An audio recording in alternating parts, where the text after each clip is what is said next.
fɛn dɔw bɛ yen nɔ ko kɔni ko tɛ to fiyewu n'o ye adamadenw hakɛ ye ko maaninfin fila ni ɲɔgɔn cɛ ko an damasa jabaronw k'ale t'i da don la fiyewu k'a dɔn k'a fɔ Mali bɛ gɛlɛya min na halisa ko maaninfinw maliyɛndenw dɔw kelen ka ɲagata jugu la ta k'a lase o maliyɛnden ɲɔgɔn ma barisa olu hakili la olu miiri la olu ye maliyɛnden ye ka tɛmɛ o tɔgɔlen dɔ in kan depuis 2016 san 2016 an kɔni cɛsirilen don gɛlɛya jugu ni wale cɛjugu min wililen don an ka jamana kɔnɔ k'a yakubaya k'a kɛ degun ye fo maaninfinw bɛ ka bɔnɛ u ni na ni dɔw ko a ma ko jɔnya ni dɔw ko a ma ko laada musoya kɔni an kumana ka dɛsɛ nka halisa ɲɛ b'a la a wagalen don e ko Mali bɛ gɛlɛya min na diɲɛ seleke naani yɛrɛ bɛ ka bana jugu ni fɛn sidɔnbali minnu dɔn an kan ka dɔ wɛrɛ ta ka fara o kan wa ka kuma ni laada in kan ka kuma ni jɔnya in kan ka kuma ni maliyɛnden kɛtɔ ka maliyɛnden ɲɔgɔn wɛrɛ ka hakɛ bunaki ka bɔ a bolo bituguni an y'a ɲini ka jɛmukan kɛrɛnkɛrɛnnen sigi ni an ka karamɔgɔw ye an ka ko karamɔgɔw an ka laada dɔnbaw an ka wale kɔrɔw dɔnbaw u ka n'a fɔ an ɲɛna tiɲɛ na farafin ka jɔnya lase farafin ɲɔgɔn ma an ka laada don wa an taabolo don wa ni wale cɛjugu in a bɛ ɲɛfɔ cogo jumɛn a bɛ kɛlɛ cogo jumɛn barisa siga si kɔni tɛ a la anw fan fɛ Mali tɛ ɲɛta sɔrɔ fiyewu ka ni wale cɛjugu in to an cɛ la an mana wuli nanzaraw ka ta ka bɔ an da la an mana wuli yawujaw y'an tɔɔrɔ an mana wuli ni siya woloma in bɛ ka kɛ tan tɔ nin tɛ siya wɛrɛ ye koyi nin y'an farafin dama de ye an maliyɛn dama kɛrɛnkɛrɛnnen an fila damaw an maraka damaw an buwa damaw an burudamɛ damaw an lagabu damaw an tamasɛki damaw ni bɛ ɲɛfɔ cogo jumɛn o kuma bi an filɛ ka babu kura sigi ka kuma jɔnya jugu min bɛ Mali la ka kuma o kan émission musoya ye jamukan ye min bɛ kuma sigida taabolo kan cɛ muso denmisɛn maakɔrɔ an bɛɛ lajɛlen ka hakɛ sigi bɛ se ka diya cogo min mɔgɔw dusukun bɛ se ka lafiya cogoya min na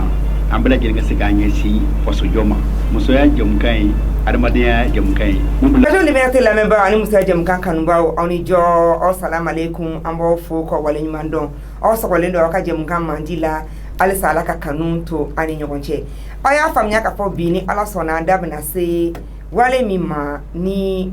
a man ka fɔ yɛrɛ an bɛ don min na ko bi nin ye maloyala ko ye nin ye jigitigɛla ko ye nin ye kumasulu ko ye barisa k'a dɔn k'a fɔ jamanaden kelen maaw an bɛɛ bɛ carte d'identité kelen na aw bɛ hakɛ to anw ye musolakaw ye anw de b'an denw kɔnɔta k'an denw bange bɛɛ cogoya kelen si ma fisa ni si ye ka tila k'a ye k'a fɔ o sɛgɛn kɔfɛ dɔ bɛ na k'ale ta ka fisa ne ta ye e ta ye jɔn ye ale ta ye hɔrɔn ye e ta kan ka diɲɛ baara jugu bɛ kɛ ale ye o bɛ faamuya cogo jumɛn o de y'a to bi an ye nin babu in kɛrɛnkɛrɛnnen an y'a sigi an ye wele bila an ka jɛkulu min bɛ yen nɔ n'a ko a ma Gabana ale kɔni ni ma fili nin y'a nakun naani na ubiyɛn sabanan ɲɔgɔn ye a ka jɛmukan in kɛnɛ kan Cheikh Umar yɛrɛ ale kɔni tɛ présenter bilen barisa an b'a dɔn k'a fɔ fɛn min ye nin wale in yɛrɛ kɛlɛli ye ni ma fili fiyewu ale ye kaso kɛ a ko la a n'an balimamuso dɔ bɛ ɲɔgɔn fɛ n'o ye madame Sidibe a yɛrɛ bɛ yan nɔ a da bɛna don a la k'a ɲɛfɔ an ɲɛna an ye wele bila anw yɛrɛ muntugu la an kelen ka karamɔgɔ attitré n'o ye karamɔgɔ Adama Daɲɔn ye n'ale ye laturu masa ye ni an ka ko karamɔgɔ don ni an ka dɔnniya kɔrɔlen caman bɛ maa min na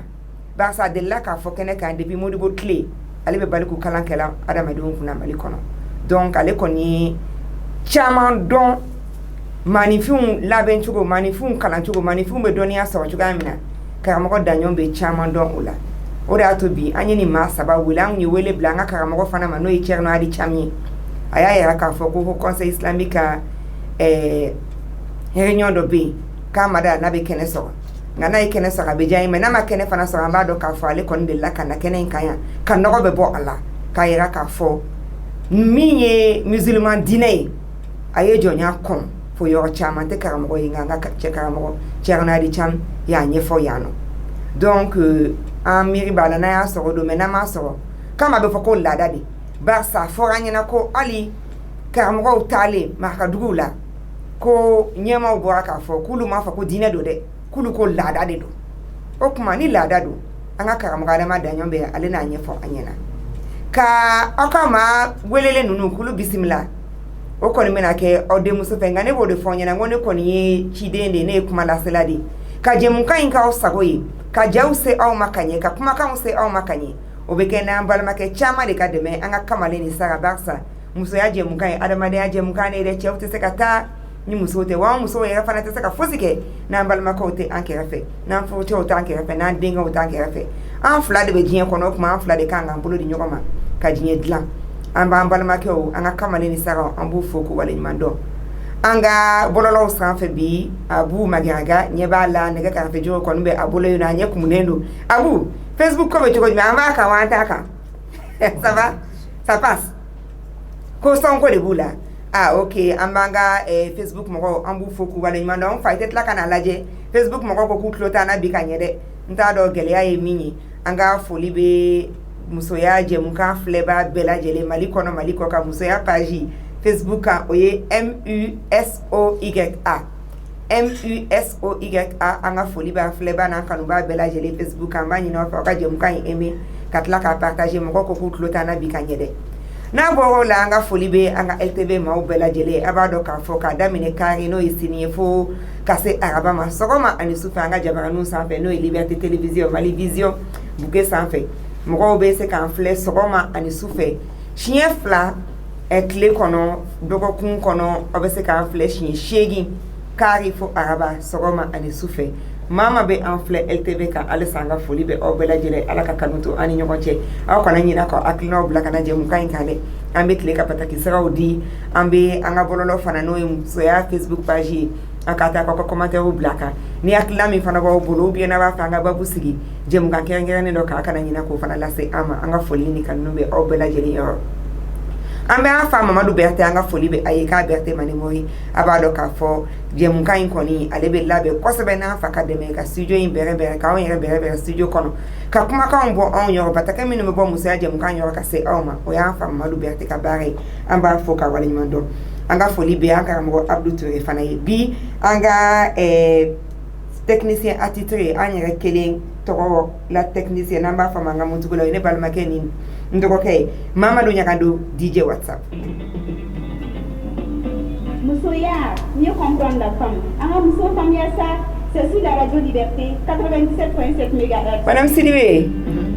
ça va? Ça va, alhamdulillah. Madame Sidibé an b'i fo k'i waleɲuman dɔn i nana n ka kɛnɛ kan bi a diyara n ye kosɛbɛ hali ni an bɛ k'i wele kuma min na nin tɛ kunkɔrɔta kuma ye nka ni ko ma bali kɛli ma a tɛ bali fɔli ma donc i nana n ka kɛnɛ kan a diyara n ye i bɛ se k'a fɔ an ɲɛna jɔnni de ye Madame Sidibé ye a ne yɛrɛ bɛ jɔ yɔrɔ min na Gabana kɔnɔna na. Madame Sidibé Mamu Sidibé ka wolo Gajaga Marakadugu Kayi mara la n b'aw fo radio Liberté baarakɛla bɛɛ ba bɛɛ lajɛlen fo ani silamɛya ne ye Madame Sidibé ye ka wolo Gajaga Kayi mara la ne ye Ganba ni muso présidente ye Ganba ni kɔrɔ e ye musow ka présidente ni wale kɔni a tɛ se ka kɛlɛ cogoya si la fo musow k'u jɛ yɔrɔ fin a la kosɛbɛ o ye wajibi de donc sisan nɔ ne b'a fɛ k'i ɲininka nin wale cɛjugu ko mɛ da ye mɛ tigila ye nin wale cɛjugu in aw b'a ɲɛfɔ cogo jumɛn mun de nana ni a ye aw b'a ɲɛfɔ cogo jumɛn ne de nin diyara n ye a bonyana ma ni nana cogo min depuis an mɔkɛw tile la an sigira marakaw fɛ yen olu sɔnna k'u ka kɛ jɔn ye mais alhamdulillah sisan kalan cayara bɛɛ ye faamuyali sɔrɔ jɔnya fɛn t'a la koro t'a la ko n k'i ka baara kɛ i kan ka baara kɛ mais baara in fanba a t'olu kan dɛ a b'anw de kan anw de b'u ka ɲɔ susu an de b'u ka tobili kɛ hali bandi mana kɛ anw fana fɛ yen olu bɛna tobili kɛ mais u t'an ka ɲɔ susu an ko sisan an ka nin bɛ ka nin bɛ to yen bɛɛ bɛ s'i ka baara la bɛɛ ka ɲɛsin i ka baara ma depuis o kumaw fɔra sa bugɔli wulila o de senfɛ u b'an cɛw minɛ k'u siri ka t'u dugutigiw ma k'u bugɔ u b'an cɛw an dɔgɔninw bugɔ u y'an yɛrɛ musow yɛrɛ u b'an bugɔ hali an denkɛrɛninw u b'u bugɔ fo k'u ɲɛ ci ko parce que k'an ko k'an tɛ jɔ ko in bɛɛ de filɛ ko in bɛɛ filɛ nin ok an b'i fo i ka nali la Yara an bi fana fo ki wala ɲuman dɔn e kɔni an ka ladɔnni barisa e n'an kumana an ye émission caman kɛ nin kan an b'i fo ki wala ɲuman dɔn i bɛ se k'a fɔ an kanubaa n'a lamɛnbaa bɛɛ lajɛlen jɔnni de ye Cheikh Umaru Yara ye. Assalamu alaikum. Wa alaikum assalam rahmatullahi. Liberté cɛ n'a muso bɛɛ lajɛlen fo. Ne ye Cheikh Umaru Yara ye. Ka bɔ Karata Bisibugu. I sigilen bɛ ne bɛ Bamakɔ n bɛ filɛli kɛ suguba la. Bɛ Gamana kɔnɔ depuis 2019. Gamana Koumé. Kabini n y'a ye an ka commune kɔnɔ mɔgɔ 2000 gosira. Ka fini b'u la Sakura dugu kɔnɔ. Commune de Gemburaba. Ne yɛrɛ tun sababu filɛ Gamana kɔnɔ nin ko in de kama. Donc ka région dugu o dugu bɛ yen. Ni jɔnɲɛwale in b'a bɛɛ kɔnɔ mais dugu bɛɛ ma gosili kɛ. Ka taa bila komi balimamuso Sidibe filɛ ka min fɔ. Donc ne yɛrɛ donna ko in kama nin sugu de la. O kama san kelen kɔnɔ n ye kaso 2 k'a la. Mais o man kan ka kɛ kabako ye parce que n'i y'a jateminɛ mɔgɔw fagara la le 1er septembre mɔgɔ 4 dara k'u kantigɛ Janjumɛn a ma dugu mɔgɔ la donc fo bi alhamdulillah n bɛ Ala fo k'a barikada parce que anw bɛ kɛnɛ min kan bi anw tɛ sigi kɛnɛ foyi kan n'an ma wari de bɔ ka kunnafoni di mɔgɔw ma mais nin kan ka kɛ ne siɲɛ 5 bɛ siɲɛ 4 Liberté kɔnɔ dɛrɛmɛ kelen a ma bɔ donc an bɛ kuma fo ka n'a ka baarakɛɲɔgɔn bɛɛ fo Gamana tonden cɛ ni muso bɛɛ k'a dɔn k'a fɔ muso de bɛ yan min b'an dɛmɛ nin baara in na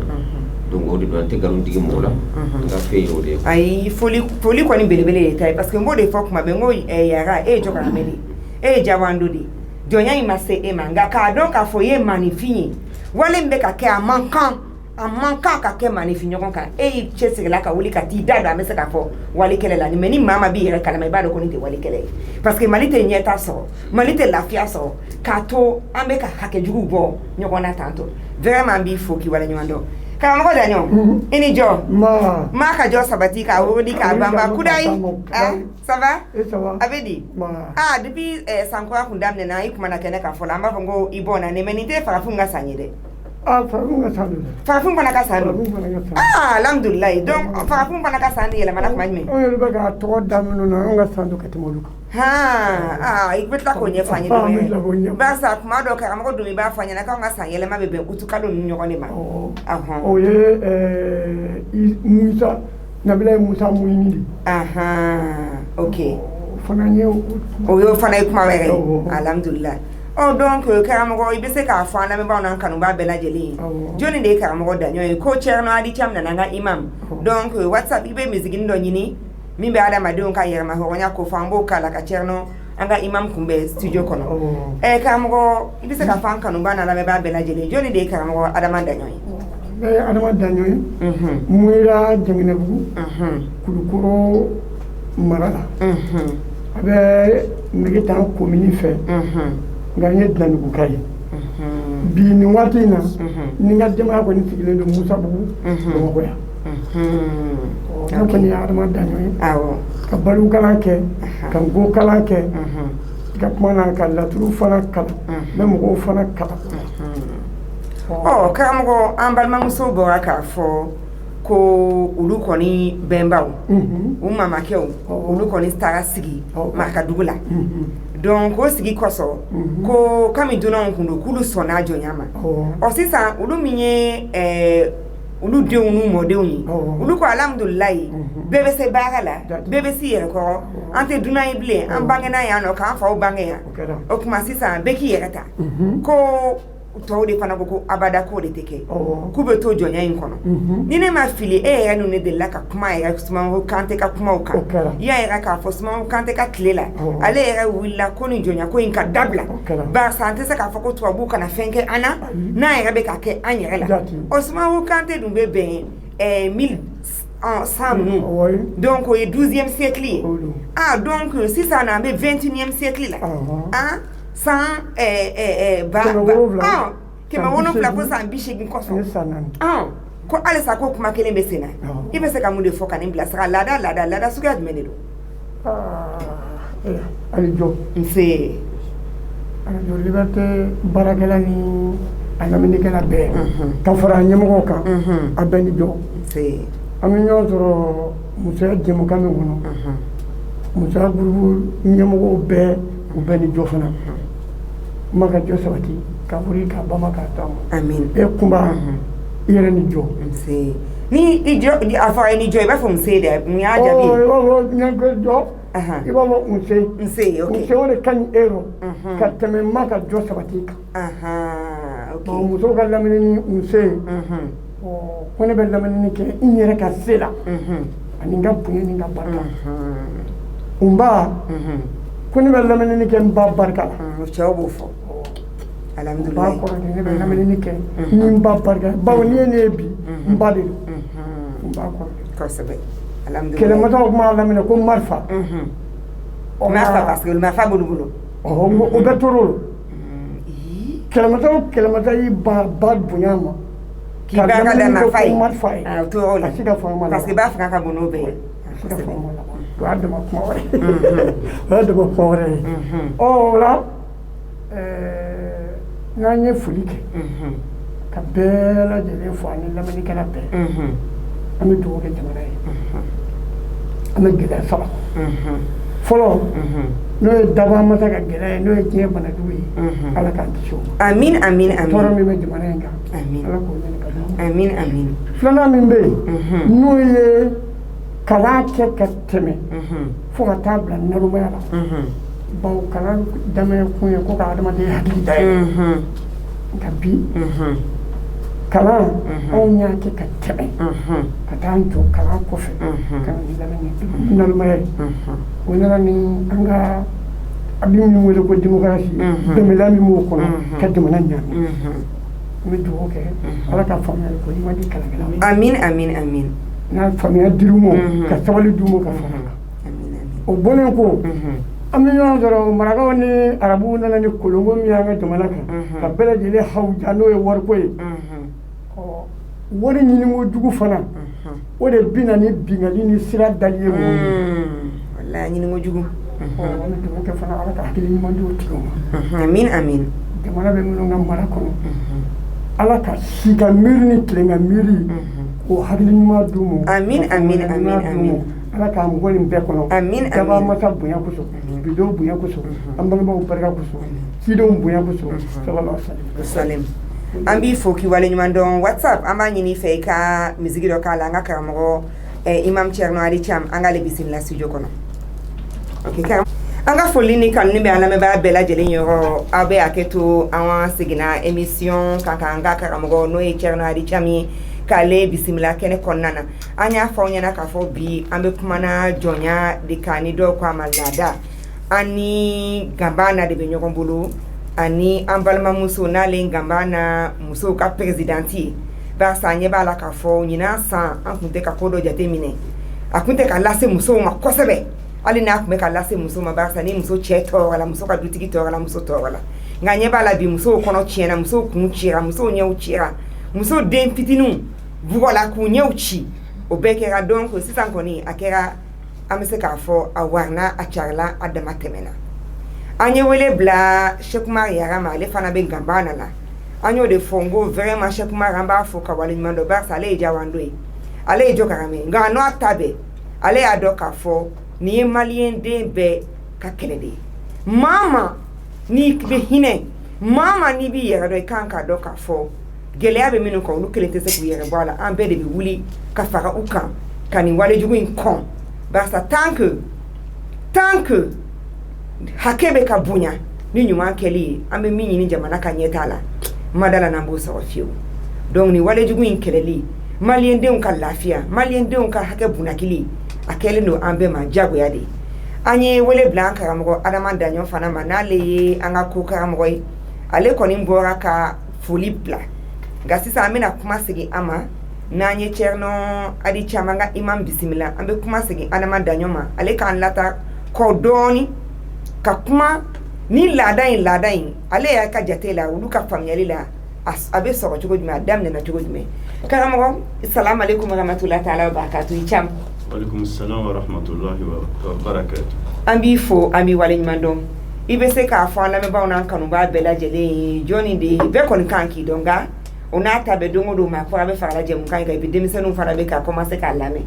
don de an karamɔgɔ Thierno Ali Thiam ye. An bɛ ala tanu an bɛ ala barikada i n'a fɔ Ganbana de bɛ yan donc ne bɛna min fɔ min jɔnni ye Thierno Hadi ye ne ye Thierno Hadi Umar Thiam ye ne ye commissaire ye commission nationale des droits de l'homme o kɔrɔ ye di maa 9 min talen don jamana kɔnɔ jamana ɲɛmɔgɔw fɛ ka san 7 di an ma o san 7 kɔnɔna na ka baara d'an ma baara min n'o ye hakɛw sabatili ye jamana kɔnɔ n'a fɔra hakɛ mɔgɔw b'o fɔ tubabukan la ko droit de l'homme nka arabukan la u b'a fɔ ko huququl insan hadamadenw ka hakɛ k'a sabati k'a kɔlɔsi k'a pɔtɔpɔtɔ maa minnu tɔɲɔnen don ka bɔ o kalama k'a fɔ tɔɲɔ kɛra o tuma na k'olu ka tɔɲɔ dilan walisa lafiya kana dusukun na lafiya kana du kɔnɔ lafiya kana jamana kɔnɔ ka da ka jamana ti jɔ ni tɔɲɔni b'a kɔnɔ o tuma na fo tɔɲɔni ka kɛlɛ tɔɲɔni façon ka ca gama na bi yan min na bi sɔgɔmada in na o ye hadamaden k'i hadamaden ɲɔgɔn kɛ i ka misi ye walima i ka fali ye walima i ka baarakɛ minan ye k'a fɔ ko o hadamaden k'e ta don o tuma na i b'i sago k'a la gaba na sigi bɛ o de kama ye o de y'a to n donnen n ko o tuma na ne ye commissaire ye commissaire ti dɔwɛrɛ ye minnu bɛ kɔlɔsili kɛ ka mɔgɔw ka hakɛ segin a nɔ an b'i fɔ k'i waleɲuman dɔn nin na imam an bɛ kuma di karamɔgɔ Adama Daɲɔn ma hali ni imam tɛna mɛn donc karamɔgɔ an bɛ kuma sigi ma i k'an lata kɔrɔlen na barisa yanni an ka émission sigi ne ni imam kun kumana dɔɔni a ko n ma o y'a sɔrɔ an delila ka émission wɛrɛ k'a kan a y'a ɲɛfɔ ko tiɲɛ na silamɛya kɔni n'o ye kuranɛ ni suna ye u tɛ jɔnya pour la a tilala k'a fɔ ko n'u taara terrain kan ko kuma bɛɛ minnu bɛ a kɛ la ko b'a fɔ ko anw m'a fɔ ko diinɛ don dɛ anw ko laada de don ne ko o kuma an ka laada dɔnbaa dɔ fana an k'o fana wele o kana a ɲɛfɔ an ɲɛna a bɛ min dɔn fitinin min fana dɔn nin bɛ se ka ɲɛfɔ cogo jumɛn jɔnya in sɔgɔla cogo jumɛn ani jɔn bɛ segin foli kan bawo an ka ɲɛmɛnɛba ye alimami de an ka kan na mɔgɔ min bɛ bila mun ɲɛ ka sira yir'u la maa min kɔrɔ ye fɔ ko ɲɛmɛnɛba an ka ɲɛmɛnɛba ɲuman min nana an bɛ foli lase ale ma ka bonya d'a ma fana a ye min fɔ a si bɛ yɔrɔ min na fana ala ka si in sankɔrɔta ni kɛnɛya ye ani lafiya ani hakili n'o ye jan ye o kɛnɛya ye o kuma i ye min fɔ an bɛ segin an kɔ dɔɔnin émission mɛnna nin k'an yɛrɛw mɛnna ka kuma in mɛn nka n'i ko ngolo ye diɲɛ ye ngolo ɲɛ f'i ka ngolo yɛrɛ dɔn fɔlɔ yanni ka ngolo ɲɛ dɔn a b'a hakɛ to an bɛ segin an kɔ dɔɔnin ani ka foli kɛlen kɔfɛ jɔnya alimami y'an bilasira o ye adamaden kɛlen ye bagan ye n delila k'a fɔ ni yɛrɛ la bagan yɛrɛ ka fisa ni ye parce que u bɛ tɔgɔtɔli ni fɛn min dɔw ka bagan kan kan min don fisa ni yarɔ a kumaden ye arabukan de ye hali ni marakakan ni bamanankan kelen don k'a arabukan tiɲɛ nka arabukan de don jɔnya ni hɔrɔnya arabukan de don a t'anw y'olu ka kan na sanbɔ ka k'anw ka laada ye i bɔkolow ma fɛn o fɛn sinsin o t'i ka laada ye a nana don an kan n'i ko a nana don an kan n'a ye nin fɔ ko laada don laada kɔrɔ ye ko anw bɔnnaw ye fɛn min sinsin laada de y'o ye i y'a faamu a to o bɔnnaw ka sinsinni na donc wale don min donna an fɛ yen wale don min donna an fɛ yen an b'a se ka taa dɔɔnin min donna an fɛ yen radio kuma an bɛ taa wale ta ka teliya anw ka nin jamana in kɛ yan an b'an sinsin maa fila kan sumankuru fɔlɔ de ye sariya sigi ka kɔn kurukanfuga sariya ɲɛ sumankuru ka sariya sun 10 n'o ye wele ko soso bɛnbɛnkɔ 10 kurukanfuga sariya nana 150 de fara o kan ka kɛ o sariya sun sigi jɔnya kɛlɛli kun b'o la kosɛbɛ sumankuru yɛrɛ tora jɔnya kɛlɛ la bawa daminɛ na wagadu fanga bilen yanni soso fanga cɛ san 100 ni dɔɔni kɛra o kɔnɔ jonya in nana o kɔnɔna na a nana de sunkurun fɔlɔ de y'a ye ko adamadenya tɛ se ka kɛ bagan ye k'a kɛlɛ daminɛ soso ni manden ka kɛlɛ ye jonya ko kɛlɛ de sunkurun tor'o la Sunjata nana ale ko a ka fanga kɔnɔ k'aw ka dan sigi a la sabu sunkurun ye min fɔ tiɲɛ don a tun bɛ kɛ sababu ye k'ale fana ka jonya fanga tiɲɛ sunkurun ye san 37 ani 7 kɛ fanga na Sunjata ye san 36 kɛ Kanku Musa ye san 38 kɛ Kanku Musa salen kɔfɛ fanga jɛnsɛnna olu mɔgɔ 3 kɔfɛ mɔgɔ ma se ka fara ɲɔgɔn kan bilen donc jonya warana mɔgɔw sagana de ya mɔgɔw na saga kɛ ni masa nana k'i b'i kɔ da nin na ni ko n ka tiɲɛ fɔ siran don filanan o ye kolonya ye kolonya ye mun ye ka disi yɛrɛ kɔrɔ kɛ ni disi yɛrɛ kɔrɔ ka baara kɛ filanan de y'o ye ok donc nin diyara n ye barisa nin bɛ a to an bɛ se ka ko dɔw faamu barisa min bɛ sen na anw bolo an y'a fɔ nin ka juguya tantɔ an bɛ se ka fɔ depuis 2016 a bɛ san 4 bɔ bi a pɛnpɛrɛlen pɛn don maaw bɛ bugɔ u bɛ faga u bɛ kan tigɛ an dun ɲɛ bɛ an ka fanga la an ɲɛ bɛ an ka faamaw la an ɲɛ bɛ an ka commission des droits humains olu fana bɛ k'u se kɛ nka a bɛ fɔ ko l'histoire se répète toujours maa fana bɛ sigi kɔ de est ce que ye min fɔ nin ye u y'a ye k'a fɔ faama o faama I y'i kɔkɔ da nin jɔnya in kɛlɛli la I tor'a da fɛ est ce que o de fana tɛ k'a to an ka faamaw bɛ ka saga dɔɔni a dun tɛ se ka continuer karamɔgɔ y'a fɔ tant que nin hakɛ jugu in bɛ yen an bɛ lafiya min fana ɲini an t'o sɔrɔ karamɔgɔ kuma y'a kɛ to an ka kuma dɔw tugu ɲɔgɔn na Sunjata nana ye k'a bɛ jonya in dabila an bɛ don min na komi bi ale hakili tun ka bon ko jonya tɛ se ka dabila ni ale kɛlɛ minɛ dɛ ko u ka naamu don an ka laada don I nana sɔrɔ a u tɛ se k'a dabila o fɔra Sunjata ye mais a ko ale bɛ dan sigi a la I bɛ taa kɛlɛ kɛ ka min minɛ o ye jɔn ye I bɛ min san sugu la o ye jɔn ye nka o den tɛ kɛ jɔn ye dɛ o ye woloso ye o ye woloso ye o wololi ka so de o fana den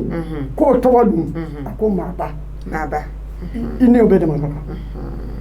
an bɛ taa ɲɛfɛ komi radio na kuma don mɔgɔw bɛ na donc imam an bɔra ka karamɔgɔ da ɲɔgɔn lajɛ kuma bɛɛ n'a nana an kɔni bɛ aw ka équipe bɛɛ lajɛlen fo k'a daminɛ président na Agibu Buhari an b'aw bɛɛ fo parce que aw bɛ cɛsiri la nka aw de ni anw ka so donc ni commission des droits humains nana kuma bɛɛ a bɛ kami n'a sɔrɔ I y'u wele mais I tilala I ma bonya min k'an ka bonya min da quoi I m'o dɔw kan mais n bɛ yafa ɲini fɔlɔ mais vraiment an bɔ aw de dɔn parce que anw tɛ président sɔrɔ an tɛ ministre sɔrɔ mais an mana aw wele kuma o kuma a b'an ka bila la a b'an bonya a b'an karama a b'an pɔtɔpɔtɔ mais mun de la san 4 bi an bɛ taalen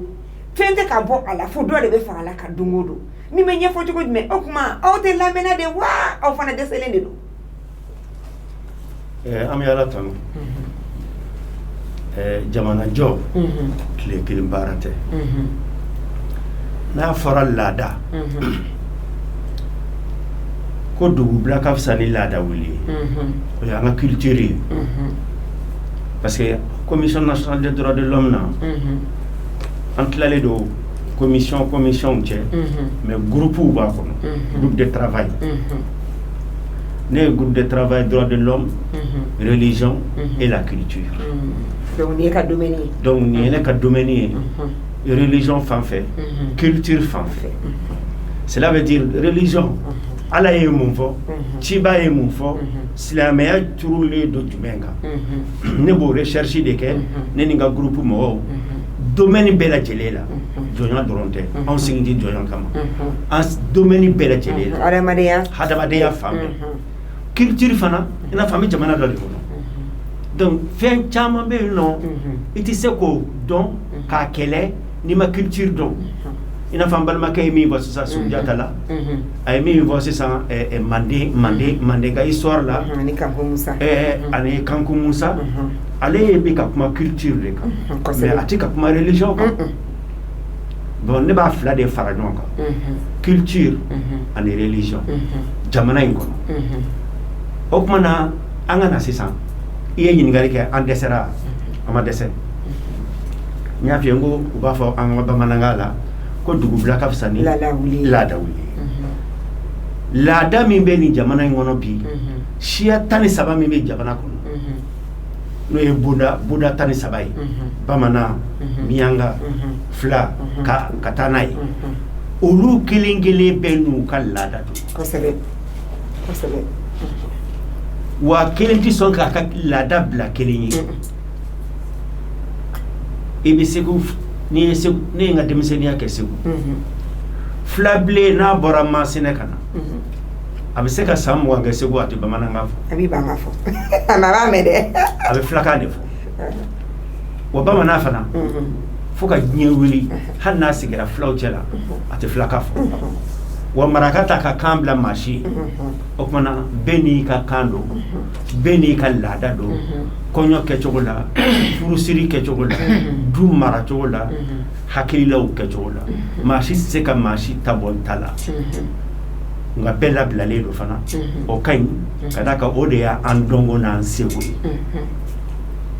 i ye nin faamu sisan donc o kɔnɔnaw de la sa ko dɔw b'a kɔnɔ anw ka fanfɛla la fɛn minnu bɛna ni tiɲɛni ye kɔrɔlenw don a kun ka ɲi a waati la nka bi a tɛ ɲɛ bilen a kuma ye ala waati la kuma fɔcogo la a kuma ye ala waati la i b'a sɔrɔ a kun b'a don waati ɲɛ bamanankan la a b'a don waati ɲɛ a ti lajɛ k'a fɔ ko fɛn cɛjugu don au contraire mɔgɔ tun bɛ waso n'a ye yɛrɛ jɔn 100 bɛ n bolo jɔnmuso 20 bɛ n bolo o tun ye waso de ye ka d'a kan cɛ farinw de tun bɛ taa jɔ kɛlɛ la n'u taara kɛlɛ la n'u ye maa min minɛ ka na n'a ye dongoli tun bɛ da u ye o soli y'o tun bɛ da u ye o yɔrɔ o kumana i b'a dɔn k'a fɔ o kumana a don fɛn cɛ ɲuman don u yɛrɛw fɛ nka diɲɛ yɛlɛmana an bɛ diɲɛ yɔrɔ la min jɔnya tɛ diɲɛ kɔnɔ bilen o banna tile bɛ wuli yɔrɔ min na ka taa tile bi yɔrɔ min na hadamaden fɛn bɛɛ b'a kan a fɔra k'a bɛɛ lajɛlen kɛra kelen ye Mali constitution a y'a fɔ ko cɛ ani muso ani den ani maakɔrɔba maa o maa n'i wolola Mali dugukolo kan i ye hɔrɔn de jɔnya tɛ yen o sɛbɛnw dilanlen don o kumana jɔnya tɛ yen o kumana n'an taara diinɛ kɔnɔna na diinɛ fana kɔnɔna na jɔnya tɛ yen diinɛ jumɛn silamɛ diinɛ kɔnɔna na a dun bɛ fɔ an ɲɛna kuma bɛɛ ko ye kuma jɔ sa ala k'a ka taa yɛrɛ la jɔn tun bɛ mɔgɔ an bɛn'o de fɔ ye o yɔrɔ f'i ye miniti 2 ala kira nana sɔrɔ sallallahu alaihi wa sallam jɔnya b'u ka kabila kɔnɔ jɔnya bɛ arabuya la u bɛ taa bi ɲɔgɔn kan ka kɛlɛ kɛ n'u min sera min na o b'o ka muso minɛ k'a ka nafolo minɛ n'a ye cɛ minɛ a bɛ juru siri a la a bɛ se ka taa feere sugu la lagabu fɛ yen yanni silamɛya ka na nka kabini silamɛya nana an ka kow fara ka bɔ ɲɔgɔn na arabu laada ani silamɛya sariyaw tɛ kelen ye kosɛbɛ arabuya ani silamɛya tɛ kelen ye mɔgɔw bɛ nin fila ɲɔgɔn kosɛbɛ parce que arabu chrétien yɛrɛ bɛ yen arabu kafiri bɛ yen hali bi arabu kafiri bɛ yen chrétien bɛ yen yahudiya bɛ yen min tɛ diinɛ na o bɛ yen hali bi o tuma arabuya anw tɛ tugu o nɔfɛ koyi an fɛ yan anw bɛ tugu ala ta ɲini nɔfɛ n'o ye sariya ye ala ka sariya ala ka diinɛ o fana jɔlen don ko damadɔ de kan nka Mali kɔnɔ dɔ de dɔnnen don dɔ ma dɔn min ma dɔn min dɔnnen don n b'o fɔ a ye min ma dɔn min n'o yɔrɔnin fɔ a ye ka kuma tigɛ silamɛya jɔlen tɛ fɛn kelen kan wajulikɛlaw ye fan dɔ de ta diinɛ na o ye ala bato ye ka sali ka sun ka taa hiji kɛ ka jaga bɔ ka ala kɛlɛ a fɔ ko arkanul islam o kumana les 5 piliers de l'islam an ka mɔgɔw lamɔn'o de la o de bɛ diɲɛ fan bɛɛ fɛ farafinna ya surtout nka mɔgɔw t'a dɔn k'a fɔ fɛn wɛrɛ bɛ yen nɔ min n'o tiɲɛna dɔrɔn de fana bɛ tiɲɛ o ye jumɛn ye a bɛ fɔ min ma ko maqasidu shara'i les 5 principes de l'islam silamɛya jɔlen don o principe 5 fana kan o ye jumɛn ye faut que ka pilier o ka ɲɛ fo principe o ka ɲɛ fo principe a bɛ n'a fɔ n'i ma soupassement dilan i ye pilier jɔ i ma koko koli i ma bili k'a la so dɔ so tɛ walasa so ka kɛ so dafalen ye fo soupassement ka kɛ fo n'i ye soupassement kɛ o kumana o ye ala kelenbaatiya ye ka sɔrɔ ka sali faro kan ka sun faro a fɔ ninnu ma ko alabato o kumana sisan sa koko min mina jɔ o ye joli koko 5 a fɔlɔ hadamaden ni o bɔli o ye haramu ye silamɛya kɔnɔ ni ye silamɛ se ko kɛ i tɛ se ka silamɛɲɔ ni bɔ i tɛ se ka hali kafiri ni bɔ ka sɔrɔ sababu t'a la o sababu fana o bɛ yen nɔ sababu kelen dɔrɔn kelen i tɛ se ka hadamaden ni bɔ ala de y'a da wa e tɛ se k'a bɔ n'i y'a bɔ i yɛrɛ bɛ fa o ye silamɛ sariya ye fɔlɔ a filanan ne ka diinɛ ne ye silamɛ ye maa si se ka ne sama ka bɔ n ka diinɛ na bilen ne bɛ ala bɛ ne ka diinɛ kɔlɔsi ne yɛrɛ bɛ n ka diinɛ kɔlɔsi o tuma maa ti maa sama ka bɔ a ka diinɛ na ka don i ka diinɛ na diyagoya la ikraha fi din filanan ye sabanan maa ka danbe ala ye hadamaden da ko muso y'a wolo danbe b'a la i tɛ se k'a danbe kari jɔnya bɛ maa danbe kari a b'i danbe kari parce que u y'a ɲu ye u b'u jurangolo yɛrɛ bɔ k'a kɛ to u b'u kulukutu bɔ u b'u lamaloya n'i y'a mɛn hadamaden danbe a danbe ye jumɛn ye a danbe y'a farikolo ye fɔlɔ walahi a danbe y'a hakili ye i y'a faamu a tɔgɔ min b'a la fɛn min bɛ digi a la hadamaden danbe a ye du min jɔ k'a yɛrɛ sutura a bɛ fɔ min ma ko karama walaqad karramna bani adam ala yɛrɛ de b'a fɔ Kuranɛ kɔnɔ ne ala bani adama ne y'a bonya ala ye fɛn min bonya maa tɛ se k'o dɔgɔya a naaninan o y'a ka nafolo ye a ka du a ka foro a ka bitigi a ka poche kɔnɔ dufa a ye sɛgɛn kɛ ka fɛn bɛɛ sɔrɔ a wasi la o bɛɛ y'a ta ye diɲɛ kɔnɔ silamɛya b'a bali maa kelen tɛ se ka maa wɛrɛ ta bɔsi a la bilen n'i ta don ka ban e de ta don maa tɛ se k'o bɔ si la bilen a duurunan hakili o de y'a sɔrɔ hadamaden i ye hakili de ye hadamaden tɛ farikolo ye o hadamaden y'a farikolo ni hakili faralen ɲɔgɔn kan o de ye hadamaden ye nka n'i ye hadamaden hakili bɔsi a la hadamaden dɔ bila yan halibaga ka fisa ye o de y'a to dulɔ haramuyara ka dɔrɔgu haramuya ka d'a kan o bɛ hadamaden hakili ye o kumana nin y'o 5 ye nka duradilɔn b'i sinsin nin 5 in de ka silamɛya kɔnɔ k'a fɔ i n'a fɔ silamɛya yɛrɛ ko nin 5 in ka taga o kumana anw b'an ka tayɔrɔ sɔrɔ yan jɔnya kɛlɛli la nka an ka tiɲɛ dɔ fɔ anw yaalala Mali fa bɛɛ fɛ sanko Kayi région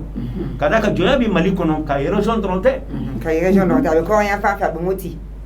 jɔnya carinen don Mali kɔnɔ mais u kɛcogow tɛ kelen ye nka fa bɛɛ ma jɔnya u kɛcogo tɛ kelen min bɛ Kayi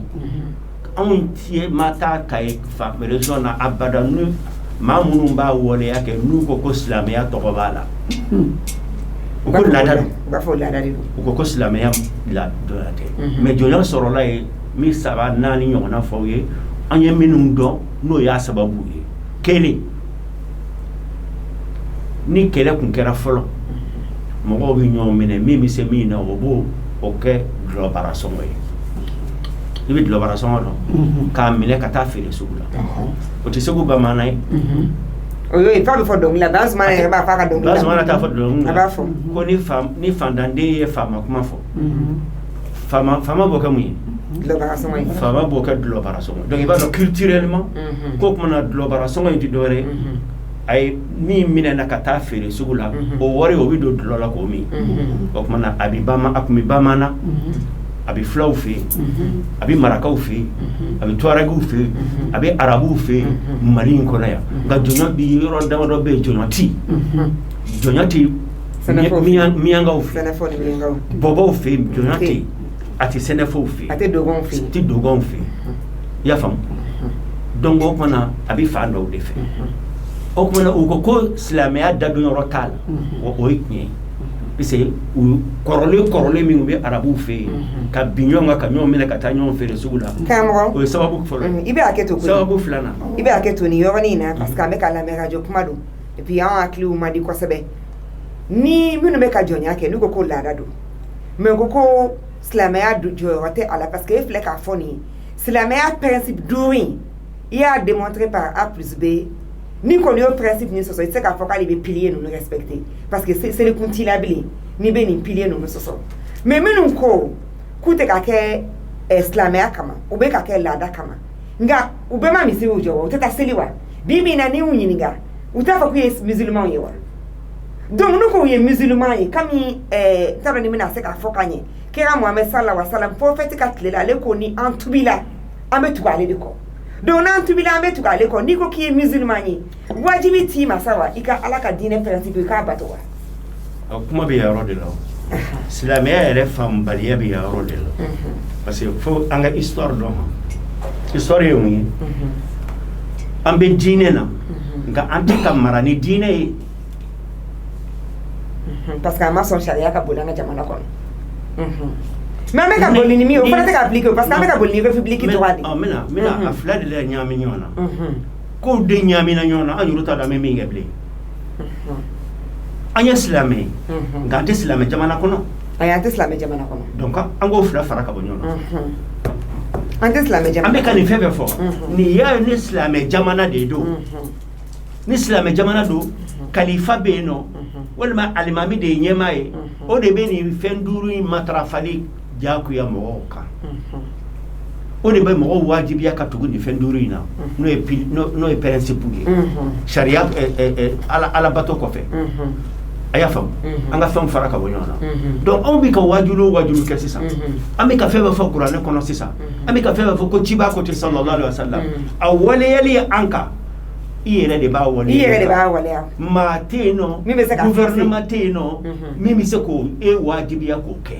o ye tiɲɛ ka da mun kan ka da ka jamana y'u yɛrɛ ta bɛɛ ko an taara laïcité la an bɛ laïque la donc n'an bɛ laïque la i tɛ se ka silamɛ sariya ta tuguni k'i bɛ n'o boli laïque kan ok kuma na an ye silamɛ ye o ye tiɲɛ ye an bɛ sali an bɛ sɔn an bɛ nin kɛ mais contrôle t'a la mais contrôle t'a la mais ka da ka laïcité bila la sariya nɔ la donc n'o kɛra silamɛya tɛ se ka accuser bilen awɔ silamɛya tɛ se ka accuser jɔn bɛ accuser maa minnu ye loi minnu voté assemblée nationale kɔnɔ sisan an ka polisi ni gendarmerie olu de b'a lajɛ sisan aw ye sariya minnu dilan a b'o waleya cogo di mais ne b'a fɛ an ka segin dɔɔni karamɔgɔ a b'o yɔrɔ la mais ne bolo i bɛ hakɛ to dɛ i bɛ hakɛ to ne bolo fana parce que an b'a ye k'a fɔ ni musulman sara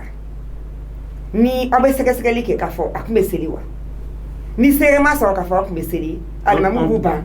ka seli a su kan o ye kelen ye aw bɛ hakɛ to kelen tɛ kosɛbɛ mais n b'a fɔ kɔkɛ k'ale ka yafa n ma an y'a ye k'a fɔ ko dɔ kɛra imam kɔkɛ k'ale ka ko la parce que silamɛya la ko imam na n'i ye den fɛn o fɛn wolo silamɛya kɔnɔ furu la wajibi don ko den fa k'a den reconnaît donc kɔkɛ k'ale kɔni gɛnna parce que en tant qu'imam il a préféré ka taa sariya sira kan a ma taa diinɛ sira kan u y'a bɔ imamiya la donc ni maa ka dugu fana na parce que a fɔra ɲɛna k'a fɔ maaw bɛ sa bɛɛ b'a dɔn u tun bɛ seli u b'u ban ka u su dɔn u bɛ misiri tigɛ u la ni imam fana min ma se ka sɔn i ka mumuni kana seli ko parce que o ye jɔn ye est ce que haut conseil islamique ni imama min bɛ yen alimami jɛkulu min bɛ yen est ce que a yamaruyalen tɛ aw bolo aw k'olu relever individuellement.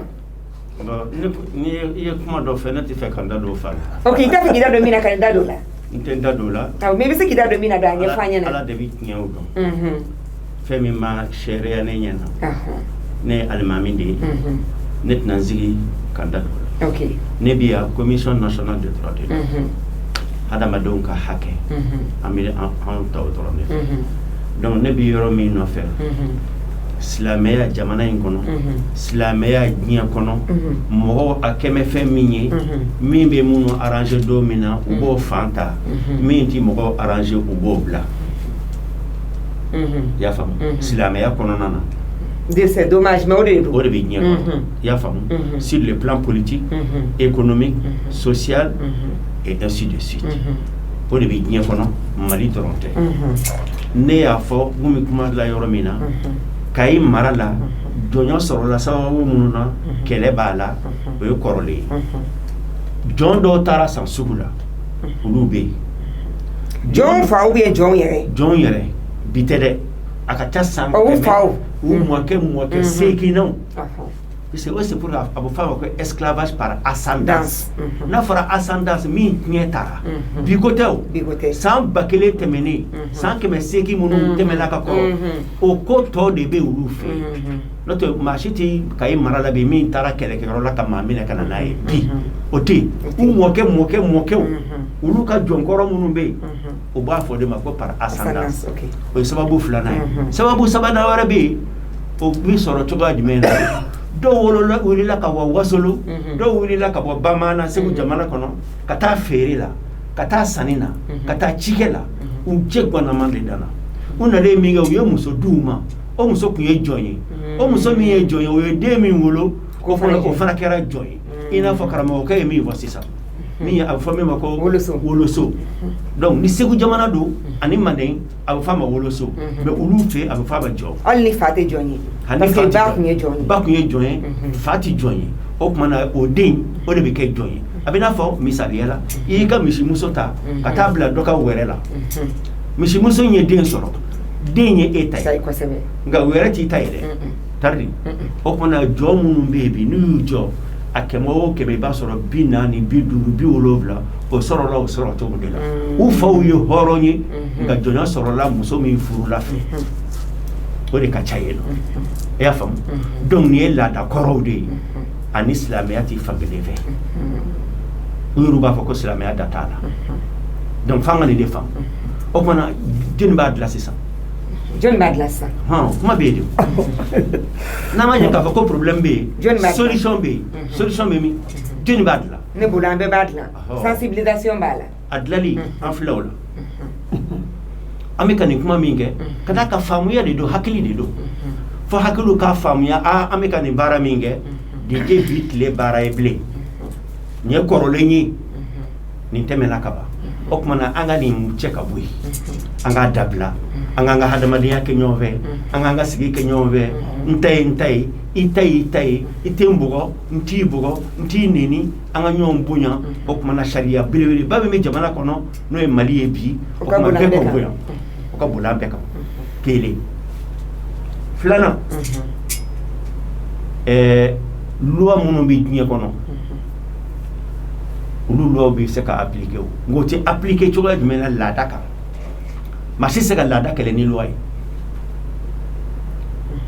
ango famia kele chogo jumena na mi kono na wana ba na mi demundula ubi finu boko ni nyamakala utai ni e karisala ka utai dobu boki jo aywa jonta madide jo ni e jontai oti la daya la do e se ka loi ba takibo balea o ya ni minu sona make pis ye dawere dayre c'est ça ni mi sona ye mi dawere dayre maraka jamana kono bi kay marala u jon yoru tlade do fly jon keme o jon keme bi wolo vla ko on jone do nanga jona ko kadaka ka on bi bara bi wolo vla majorité sona ma ulu ko on ye jonde amoka ku ye jonde an fa ku ye jonde wa on ye join wa bi chenai o kuma wa nga soro bode la ububo yere kana donke ka finu ka ma ni fo ni ba ki de barake me menu go ku tara u fana ka joga menu yoro de anyi minye de an bo de la kan ama mi an to la kan de jon yoru de bi da ta fara nyonga ka dunu fo ka tegere fo fini façon do be ka muso yoru ka finu du kana ko parli chogo do ira ko ni ka jon dunu fo ba donke o be halsini ulu ko lu jene do nai e be se ka loi di menta ka fo ke bobo akakele kele minu mo kulu tala ango ke 30% bi ango ko gi estimatif du ko o pona ulu ko ku tala ni mami bana konti la dati boli kable ntala o fane ka durai nga so yesu ntai muso ntai nga du ko ntai nye soro mi nga nya kono o ntai nga washi o ntai o ko nyi mali yendi nyi hadama dedi I wolola chogo mina nere wolola ti mbisa chogo mina efana bisati o ko mana nuru fana ko mana ku tala umanga fa ko kama utipuko umanga buko dora de lombi da do yoro de la loi bi na yoro de la chogo ajmena ni bolo magara la ka buko meo yani kana ya ko ama ko sanina ye septembre kalola 2020 we kamale nani u y'u da u y'u kan tigɛ ka tila k'u fili baji la n'i ma fili an b'a dɔn k'a fɔ an balimamuso dɔ bɛ yen nɔ u y'ale denkɛ faga ale denkɛ kun b'a la ka tila k'ale ɲɛ ci est ce que ninnu tigiw bilala kaso la ou bien a ko bɛ cogo jumɛn an k'an kɔlɔsi i jɔ tan tɔ i jɔ an k'an kɔlɔsi i ma mɛna ta i ma mɛn ta sɔɔni an k'an kɔlɔsi ne taara anw taara ɲɔrɔ commission nationale des droits de l'homme aw taara anw taara sur le terrain sariyaw b'an bolo rapport b'an bolo n balimakɛ ye jɔgaramɛkɛ ye ka kuma minnu fɔ tiɲɛ b'a la mun da ka jari so u ka du kɔnɔ fali kɛra yen maa joli fagala maa naani Allahu akbar o maa naani min fagara k'u cɛ ka juru siri u sen la k'u fofo ka t'u bila kɔji la nka est ce que i b'a kalama maa min ye juru bɔ k'a d'u ma k'u k'a siri ko ka taa fili kɔ la o y'a yɛrɛ wolo dɔgɔnin ye a yɛrɛ wolo dɔgɔnin fa kelen o fa ka taa tɛna so ka bugɔ fo ka ɲɛda bɛ funu i y'a faamu a y'i jɔ a ka tila kabako don parce que a bɛ k'a yɛrɛ de k'a fɔ ko jɔn yɛrɛ diviselen don n'an ye kuma fɔ an ka kuma fɔ k'a tilen jɔn yɛrɛ diviselen don an kana kuma dɔ fɔ an kana donc a wolo dɔgɔnin yɛrɛ ye complice ye an tɛ tribunal la an bɛ sensibilisation de a wolo dɔgɔnin ye complice ye donc n'an bɛ sensibilisation na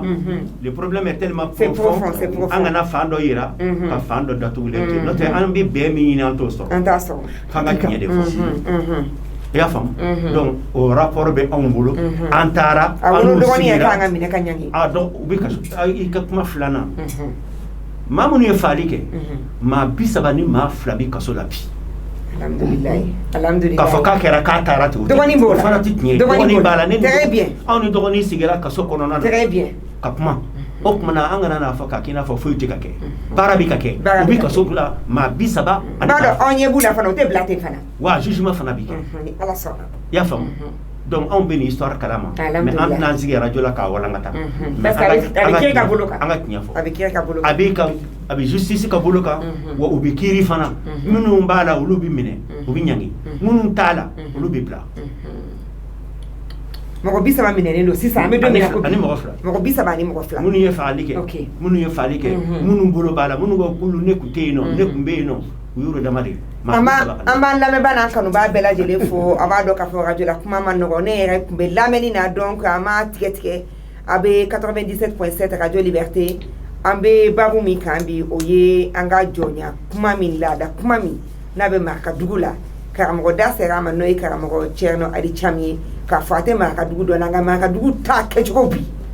depuis san 4 2016 an b'a dɔn k'a fɔ bugɔli b'o la maafa yɛrɛ bɛ o la donc an da bɛ ka se o de ma an kan ka mun de kɛ bi barisa a kɔnɔ ka dun f'a ka dun sariya dɛsɛlen don ka boli a ɲɛ 40 bɛɛ kan karamɔgɔya yɛrɛ fana sariya kelen tɛ se k'a ɲɛ e sariya kelen tɛna se ka teliya an bɛ teliya min nɔfɛ o kuma anw ni anw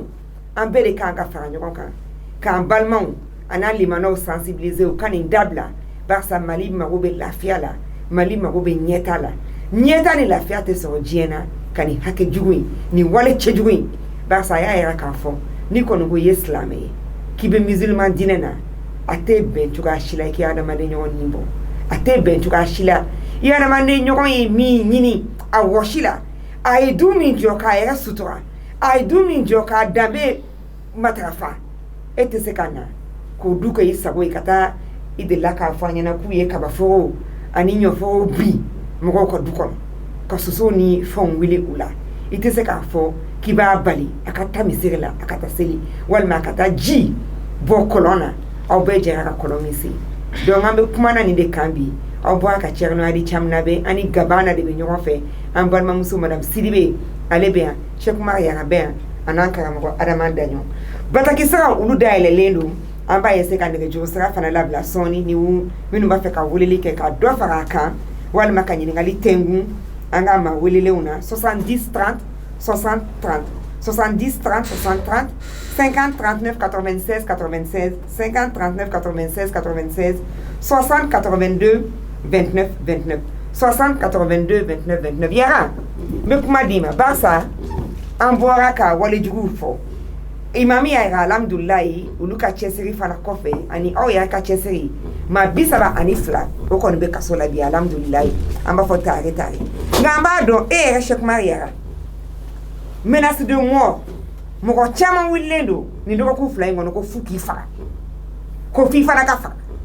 an b'a dɔn k'a fɔ an y'a di sariya mɔgɔw ma olu fana bɛ a lamɛnna messagew lamɛnna ni min kan ka kɛ plainte minnu kan ka déposer olu fana b'o déposer e bɛ se ka mun de fɔ bi ka fara kuma fɔlenw kan. ok Kumba an bɛ an fa fɔ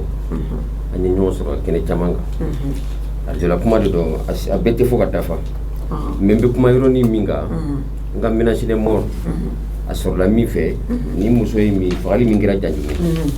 n ye nin video de kɛ k'a yira mɔgɔw la. awɔ an y'a video ye k'a yira maliyɛnw na Sidiki nana ka datugu kaso la kalo 3 a ye muso min gosi jolima b'a la yɛrɛ mais ni muso anw de y'a furakɛ Bamakɔ yan k'a furakɛ k'a ba. bon an t'a fɔ ko Sidiki ye bugɔli kɛ a fɔ k'a ye bugɔli kɛ. merci voilà merci donc mais ni muso den de fagara.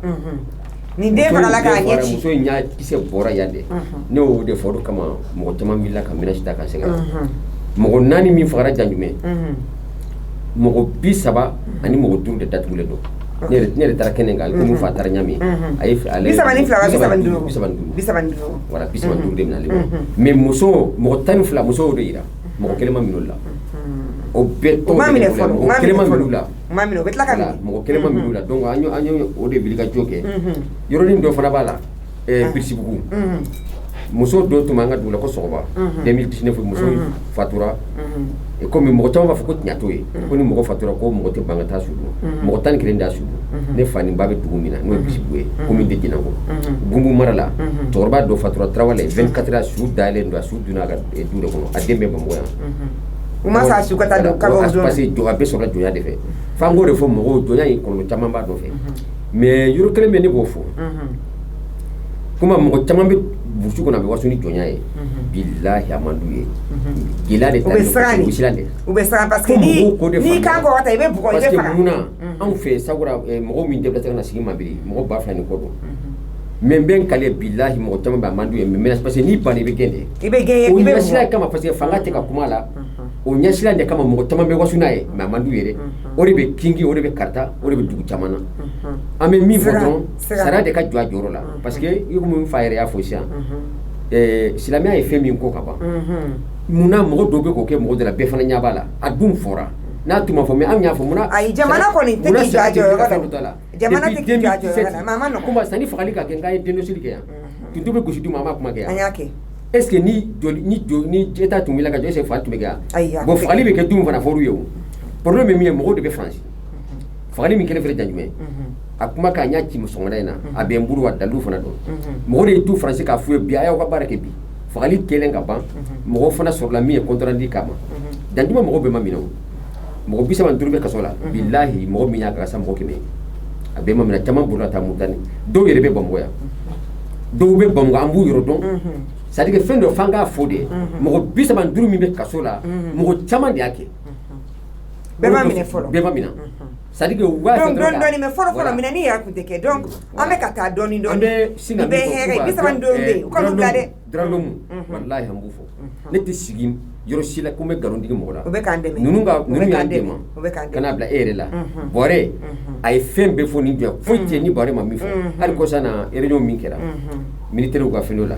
Musa Mara m'a yɛrɛ k'a fɔ ko an ka nin ko ka nin problème la wa ko nin ye petit problème de ko ka nin tɛ petit problème ye dɛ Musa nin ye Mara y'a grand fɔ a problème kumakanw bɛ yen mɔgɔ kan k'i jigi da kan ka kɛ sini président ye a ko nin ye fɛn min ye ko k'a bila fɔlɔ ayi ma da n'a y'o fɔ a tɛ se k'o fɔ voilà a ye fɔ o kumakan bɛ n b'o d'i ma donc an bɛ kuma ni dalilu de ye parce que n'i ye nkalon tigɛ dɔrɔn i bɛ problème sɔrɔ n bɛ ka min f'i ye Tunkara an ye plainte don a kama plainte in bɛ Kaɲɛ na u y'a wele fɔlɔ k'a ɲininka a yɛrɛ an b'o o baaraw kɔnɔna fɔlɔ mais an ma taa tribunal la fɔlɔ fo mɔgɔw k'a dɔn an bɛ min fɔ n fa ye fo k'a dɔn walejugu bɛ kɛ k'a bɛɛ sigilen bɛ Tunkara de la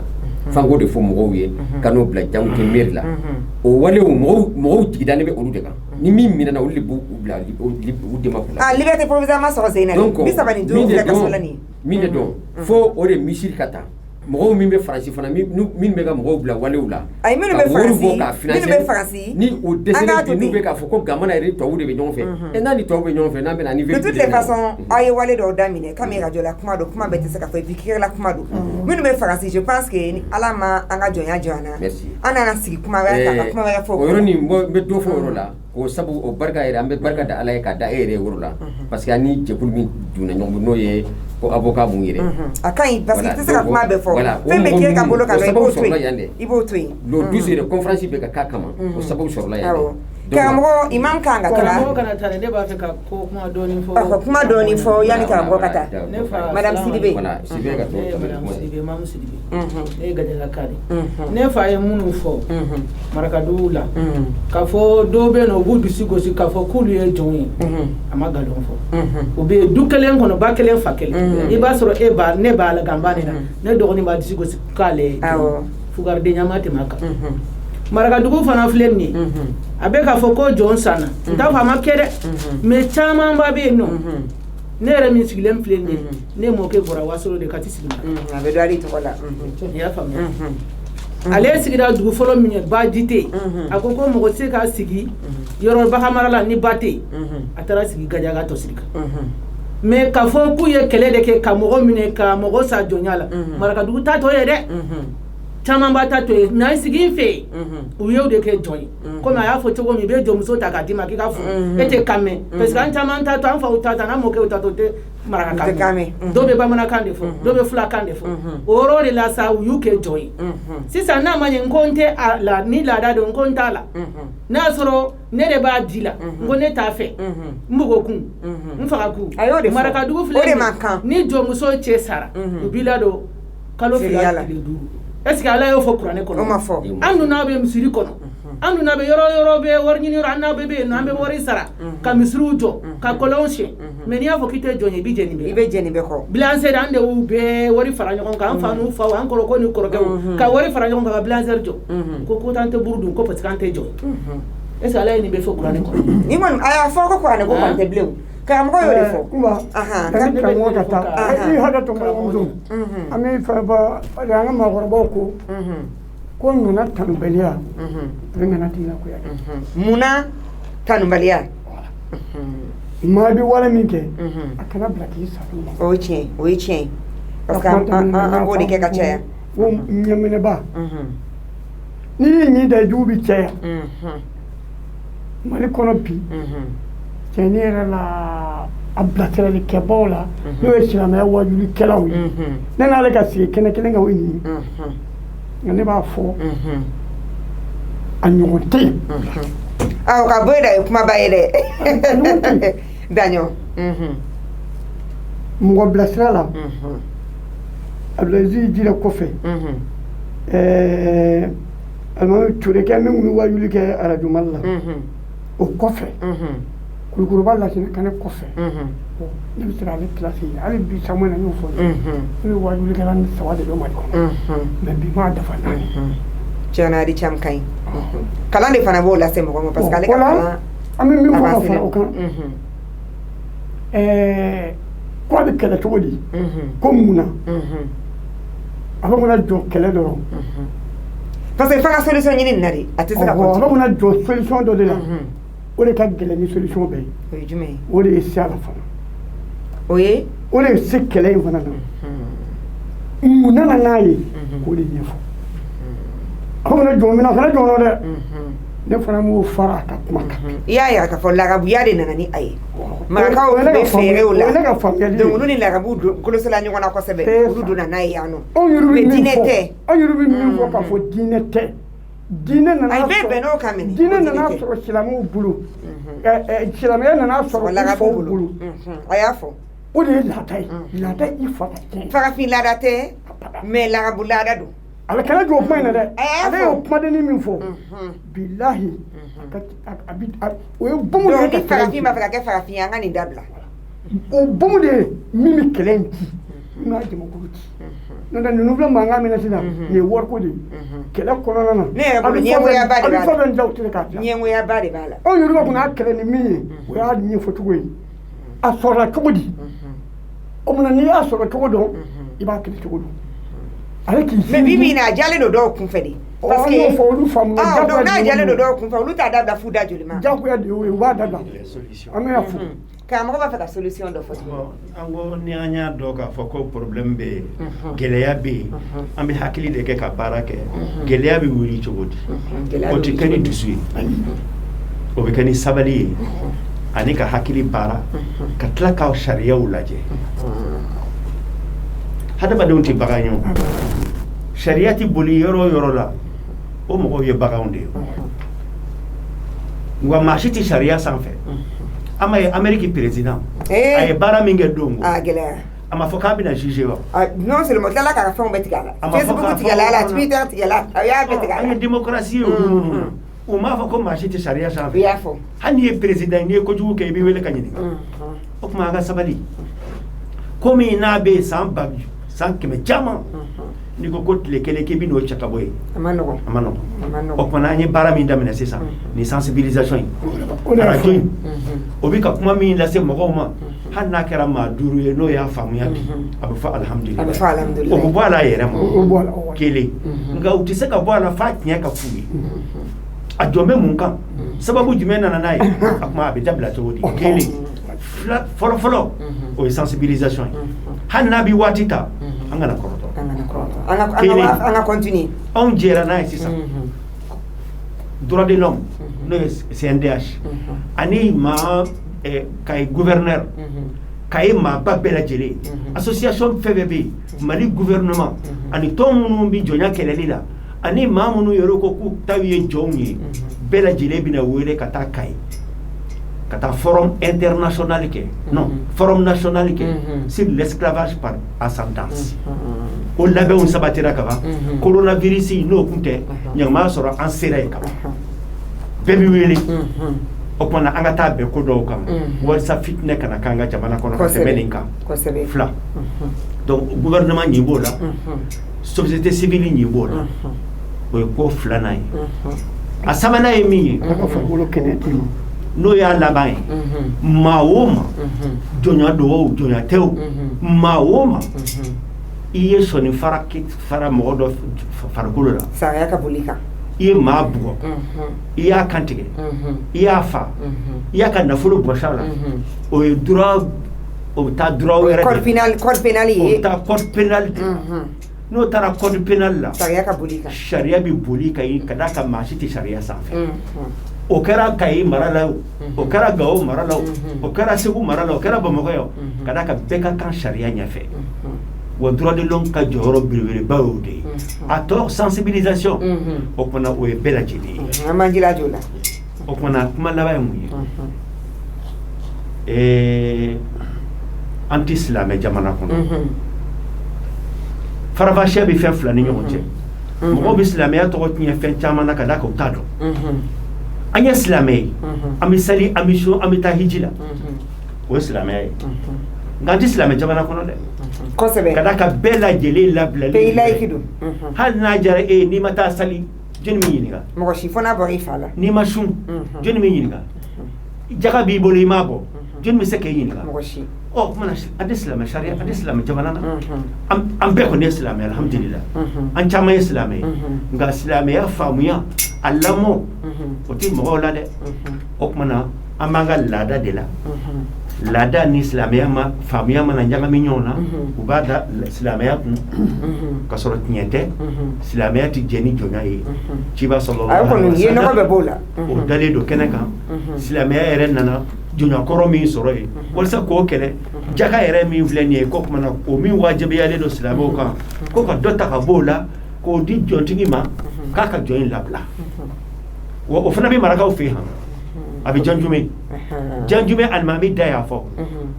an n'u ka a b'an ka rapport kɔnɔ ko a bɛ fɔ olu ko fɛn dɔ b'u fɛ k'a bɛ fɔ ma ko saraka ne ko saraka in kɔrɔ ye a ko saraka in kɔrɔ tɛ dɔwɛrɛ ni maa min bɛ fɛ ka bɔ jɔnya la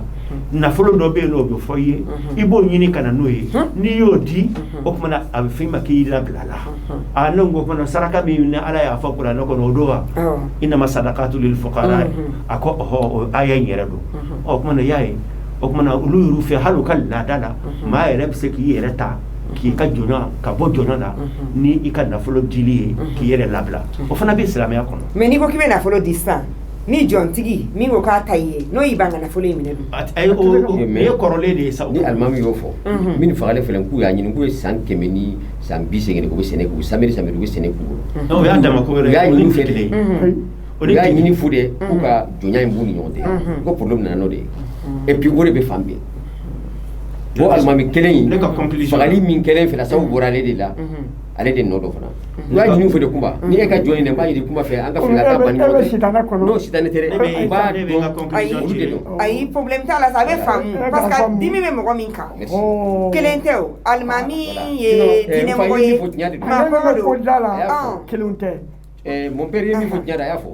voilà tɛmɛ n'i ka kuma ye ne bɛ min fɔ anw tɛ fan dɔ dɛmɛ fan dɔ anw bɛ Mali de dɛmɛ ka maaya dɛmɛ ka hadamadenya dɛmɛ jamana in basigilen ko ɲini ka d'a kan minnu b'a la ko an bɛ jɔnya la minnu b'a la k'an tɛ jɔnya la fɛn fila bɛ yen bi n'u kɔlɔsi n'an binn'o kɔnɔ Mali bɛɛ bi su a fɔlɔ fɔlɔ an ka kangari da ɲɔgɔn a fɔlɔ fɔlɔ ni maa min hakili t'a la maa min hakili m'a ye an b'an to nin antenne kan k'a fɔ maliyɛnw k'a mɛn a fɔlɔ fɔlɔ o ye guerre civile ye minnu bɛ jɔnya la bi u bolo n'olu ye marifa sɔrɔ k'a fɔ k'olu b'u ta sara maa minnu u mara nin mara cogo in na o kumana bɛɛ tɛ marifa ta du kelen kɔnɔ a tɛna ɲɔgɔn kan o kumana Ala k'an kisi o ma mɔgɔw ka sabali a filanan ni kɔlɔsili bɛ maa min na bi ɲɔnɔ mara bɛɛ minɛnen dɔ bi ka taa Nara fa fɛ a bɛ ka wolongo tɛ ka taa yen a bɛ ka taa n'a tɛmɛna a bɛ tɛmɛ ka taa Jɛma fa fɛ n'a donna Jɛma o y'a donnen karita kɔnɔ n'a donna karita kɔnɔ o ye mun ye Islam jihadi minnu bɛ ninnu mana fara ɲɔgɔn kan o kumana ninnu ko k'olu tɔɲɔnnen don n'olu ni jihadikɛlaw farala ɲɔgɔn kan o kumana k'a ye mara bɛ kɛ cogo di anw bɛ jɛ n'o ye aw bɛ jɛ n'o ye o kumana bɛɛ tɛ sabali an ka kɛ ni hakili ye a ko ka dabila ka sɔrɔ fitinɛ wɛrɛ mana don fitinɛ dɔ kɔnɔ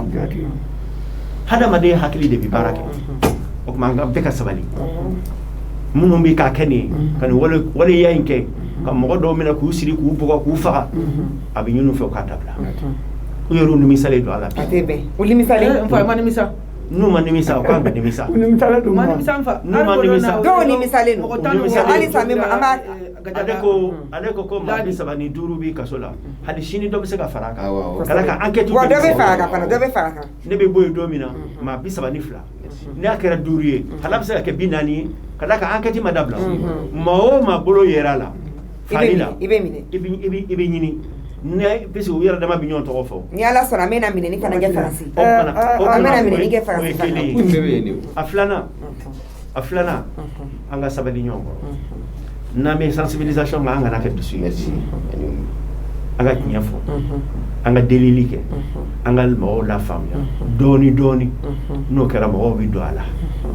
jamanadenw fana bɛ wuli nin don a la ka d'a kan anw tɛ ka kuma minnu bɛ ka kɛ koyi an bɛ ka kuma Mali maa 20,000,000 de fɛ fanko fana bila n kunkolo la maa 20,000,000 maliyɛn y'o de ye n'olu bɛɛ lajɛlen ye nin faamuya sɔrɔ nin na a bɛ dabila a yɛrɛ ma nka n'a nana maa damadɔni k'a kɛ duko ani kabila ko ye an b'a ka kabilaw to ɲɔgɔn na ye maliyɛn tɔw k'u ɲin bɔ a la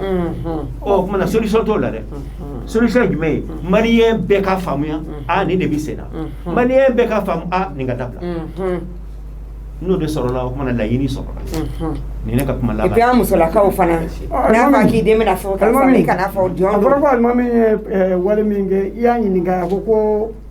jɔn bɛ wari sara ka labila an b'a fɔ a ye ko sadaka sadaka a k'i sinsin o kuma in kan bawo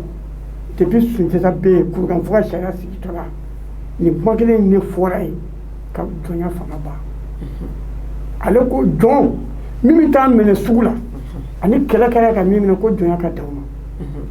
a tɔ kana kɛ jɔn ye ko solution bɛn b'o la o don hakili kurukan fo ka sariya min ta jɔn adamaden dɔ de don ka dan sigi a ka baara la ko sɛw don kuma kurukuru kɔnɔ ka baara de wuli ka baara daminɛ fajiri a b'a laban ni kuma walasa kana kɛ baara tɛ dabila fiyewu a kana ko sɛw don kuma kurukuru kɔnɔ bɛ fitiri waati min sɛw kunu o ye fajiri o fila ni ɲɔgɔn cɛ ko baara tɛ jɔn n'a ma cɛ ɲininkali kelen tun bɛ ne fɛ i jɔ ka tila kelen ko munna o waati la o miiri la o fɔrɔnjɛ in ne ye cɛ ni muso gɛrɛ kuma ye ɲɔgɔn ye den min bɛ sɔrɔ o kɔnɔ o ma sɔrɔ ma ka baara kɔnɔ donc o tɛ jɔn ye parce que den b'o ɲɛnabɔ su fɛ nin ye min fɔ kana don kelen di jɔn ma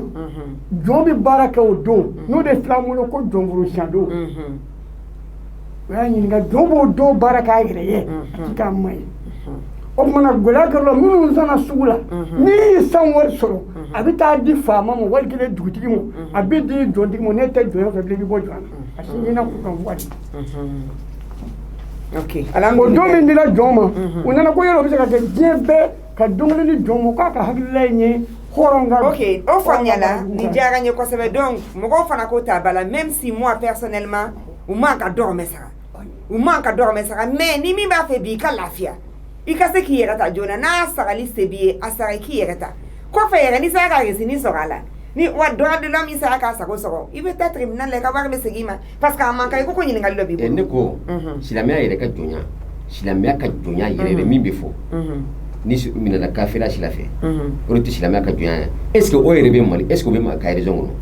ayi ko silamɛya ka jɔnya yɛrɛ tɛ yen ayi ne ka a tɛ yen bɔ dɔn silamɛya ka jɔnya tɛ yen kan hɔrɔn kuma min bɛ ka fɔ parce que caman b'o fana fɔ dɛ ko a ye na ni wari ye a b'a ka fɔra silamɛya ka jɔnya tɛ yen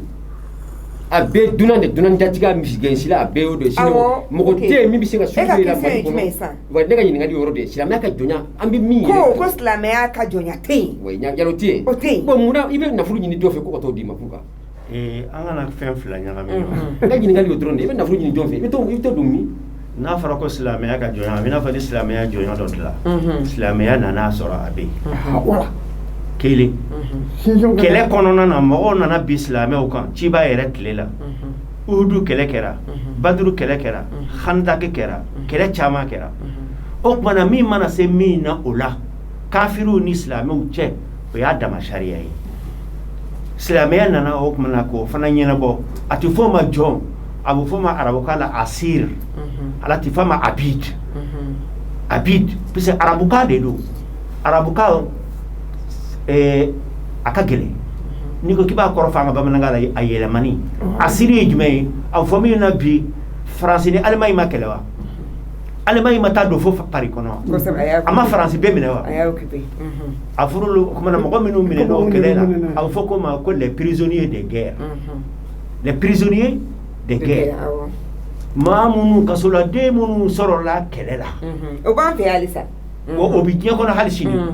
i y'a faamu silamɛw ni kafiriw kɛlɛlen silamɛw ye maa minnu minɛ o kumana a fɔra olu fana ma ko asir a tɛ fɔ ma ko jɔ prisonnier de guerre olu fana bɛ labila cogoya min na silamɛya y'i da don o la a laban ye jumɛn yɛrɛ ye mɔgɔ minnu minɛna o baduru kɛlɛ la n'u nana n'u ye Madina ciba tile la mɔgɔw ye cibaw ɲininka jɔnni bɛ se kalan na jɔnni kalannen don aw la mɔgɔ damadɔ sɔrɔla minnu bɛ se kalan na a ko o kumana walasa aw k'a ka hɔrɔnya sɔrɔ a ka labila a ka taa ka so a ka taa Makan denmisɛnnin minnu bɛ yan a b'olu kalan n'a y'olu kalan n'a tilal'o la dɔrɔn a ka taa o t'o bannen bon o ye prisonnier de guerre de ye o ni anw ta ye min bɛ an ka jamana kɔnɔ walima Hindu jamana kɔnɔ walima arabu jamana kɔnɔ olu n'u si tɛ kelen an kana diinɛ ani laada ɲagami ok an b'i fo k'i waleɲuman dɔn n t'a dɔn ni dakuruba laban dɔ b'i bolo dakuruba laban min bɛ yan o ye ka maliyɛn bɛɛ wele ka maa bɛɛ wele an ka sabali an ka sabali an ka sabali tɔɲɔni kɛra cogo o cogo bandon b'a la maa minnu tɔɲɔnen don ala ɲɛ b'a la maa minnu tɔɲɔnen don an k'an bolo fara ɲɔgɔn kan ni ani hakili ani loi k'o de appliquer sisan walasa tɔɲɔni ka dabila tɔɲɔni faso bɛɛ jɔnya in fana b'a la ok karamɔgɔ i bɛ hakɛ to ɲininkali dɔ jiginna n kɔnɔ sa ka di n ye k'o tɛnku i la barisa kuma bɛɛ aw b'a fɔ an ɲɛna n'i ye nin seli hakɛ kɛ n ye nin ɲuman kɛ a bɛ komi n'i taga i ye seli sujuru joli bila i taga Makan aw bɛ ɲuman dɔ fɔ ni mɔgɔ min fana ye jɔn dɛmɛ a ka kɛlɛ la ou bien i maanifinɲɔgɔn tɔɲɔnen don i y'i da don a la k'a dɛmɛ walasa tɔɲɔ bɛ se ka ban lafiya bɛ sɔrɔ baraji dɔ b'o la wa n ko silamɛya la a bɛ hakɛ to ma sunkalo fɛ ni maa min sera muso ma dilan na a kafara ye jumɛn ye i bɛ jɔn ka hɔrɔnya a da to yen walasa ala ka yafa i ma i sunnen dɛ walasa ala ka yafa i ma k'i ka jɔn ka hɔrɔnya ni bi yɛrɛ tɛ silamɛya ye baara caman kɛ koyi mais i n'a fɔ an tɛ silamɛ jamana na o kumana anw bɛ min fɔ ni silamɛya ko don i n'a fɔ anw ni u sigira u y'u ko silamɛya ko tɛ ko laada don donc an tɛ fɛ k'a ni silamɛya don ayi mais minnu bɛ k'an tulo b'an na o kumana an bɛna mun kɛ an bɛ mun kɛ Haut Conseil islamique ye ne bila ka taa Kayi ne bɔra Kayi a tɛ kalo kelen bɔ o conseil tɔgɔ ye maa minnu bɛ yen nɔ an ka mɔgɔ minnu bɛ yen Haut Conseil président ani AMIP président ne n'o sigira jɔnya min bɛ aw ka jamana kɔnɔ yan bi n'o ye Kayi mara ye a ye recherchew k'a kan a ye ɲininiw k'a kan a ye faamuyaw ɲini a la o tuma na anw jɔyɔrɔ bɛna kɛ jumɛn ye walasa fitinɛ ka ban alhamdulillah t'o dɔn o tuma na olu y'o rapport labɛn ka ban k'o bila ka na o ka d'an ye o tuma na Haut Conseil da b'a la bi alhamdulillah i y'a faamu Haut Conseil da b'a la ka silamɛw fara ɲɔgɔn kan hali chrétiens bɛ ka ye jamana na kosɛbɛ kɛ o tuma na o de y'a to ne fɔ n k'an bɛna forum kɛ Haut Conseil ka forum tɛ dɛ gouvernement de bɛna organiser ka Haut Conseil wele ka chrétiens wele ka civils wele ka tɔn bɛɛ la fɛn bɛɛ bɛ ka ye a bɛɛ wele laadako olu bɛɛ wele an bɛɛ ka taa kɛnɛ kelen kan ka kuma di bɛɛ ma aya problème filɛ nin ye an bɛ bɔ a la cogo di n'o de kɛra o bɛnkanw sisan o de bɛna waleya jamana kɔnɔ nka o ti Mali ka peine o tɛ sariya boli bali o tɛ sariya boli code pénal boli bali code pénal bɛ yan diɲɛ bɛɛ kan i ye maa bɔgɔ i ye maa faga o bɛ yen ka kɔrɔ maa t'o yɛlɛma i y'a faamu nka nin ko in bɛ ban cogoya min na lafiya kɔnɔ maa joli kana bɔ jamana in kɔnɔ bilen. ok an b'i fo k'i waleɲuman dɔn i Thiam a diyara n ye an ka foli ni kanu bɛ an lamɛnbaga bɛɛ lajɛlen yɔrɔ ka tila jigin kɛ k'a fɔ a bɛ musoya jɛmukan kan 97.7 radio liberté an bɛ direct fana ka musoya page MUSOYA an b'an kanubaga n'a lamɛnbaga bɛɛ lajɛlen fo bi an bɛ kumana min kan n'an bɛɛ dusu kaminen don n'a kɛlen don k'an bɛɛ tɔɔrɔ ni an bɛ an kun masulu ni a ye parce que maloyala ko de don nin ye jɔnya kuma min bɛ an ka jamana kɔnɔ ni an badenw n'an sinjiw n'an limanaw n'an jamanaden ɲɔgɔnw n'olu bɛ ka bɔnɛ u ni na kɛrɛnkɛrɛnnenya la Kayi mara la ni dɔw ko laada ni dɔw ko jɔnya ani Gabana de bɛ ɲɔgɔn bolo ni olu ye maliyɛn den minnu an limana n'an baden n'an sinji minnu ni bolodɔngɔni ɲɛsinnen d'u ma k'u kɛ ɲugutɔ fɛn ye k'a fɔ k'olu tɛ anw maliyɛn den ɲɔgɔn ye k'olu ye jɔn ye an n'olu de bɛ kɛnɛ kelen kan bi ani an ka imamu n'an ye sira d'ale ma Thierno Adi Thiam n'ale tun bɛ yan droit de l'homme tɔgɔ la ne b'a fɔ ko droits humains Commission nationale des droits humains ale tun bɛ o tɔgɔ la ni Haut Conseil islamique maa don a n'an karamɔgɔ Adama Daɲɔn n'ale y'an ka ko karamɔgɔ ye an ka baliku kalan karamɔgɔ don en même temps an ka laturu masa don n'ale bɛ fɛn caman dɔn an ka taabolo kɔrɔ kan n bɛ an lamɛnbaaw n'an kanubaga bɛɛ lajɛlen fo bataki caman nana an bɛ Yusufu Jayi fo Sabalibugu ka waleɲuman dɔn a n'a muso ɲuman n'o ye Zɛdi ye n ka foli bɛ u bɛɛ lajɛlen madame Aïdara an b'a fo ka waleɲuman dɔn ale kɔni ko Kumba bonjour à toi et tes honorables invités k'a bɛ bɛɛ lajɛlen fo ko son excellence Sékou Touré a dit je préfère la liberté dans la pauvreté que l'opulence dans l'esclavage ni ye madame Aïda ka kuma ye a seginna an fa Sékou Touré ala ka baarabara dali nɔgɔya ye ale kun y'a fɔ tubabuw ma k'ale bɛ jɔnya fisaya ka jɔnya sɔrɔ hɛrɛ kɔnɔ walima ka kɛ fantan ye hɛrɛ kɔnɔ k'ale b'a ka fantanya fisaya ni jɔnya ye Kumba hommage à ces braves Maliens et Maliennes dits esclaves détenteurs pouvoir et savoir faiseurs de rois et riches ko vraiment k'a bɛ an balima Gabana mɔgɔw k'a b'aw fo kosɛbɛ k'a k'aw cɛsiri k'a dɔn k'a fɔ k'aw kelen tɛ k'an bɛɛ lajɛlen bɛ aw nɔfɛ s'il te plaît Yara va lentement et sûrement Yara k'i ka taa dɔɔni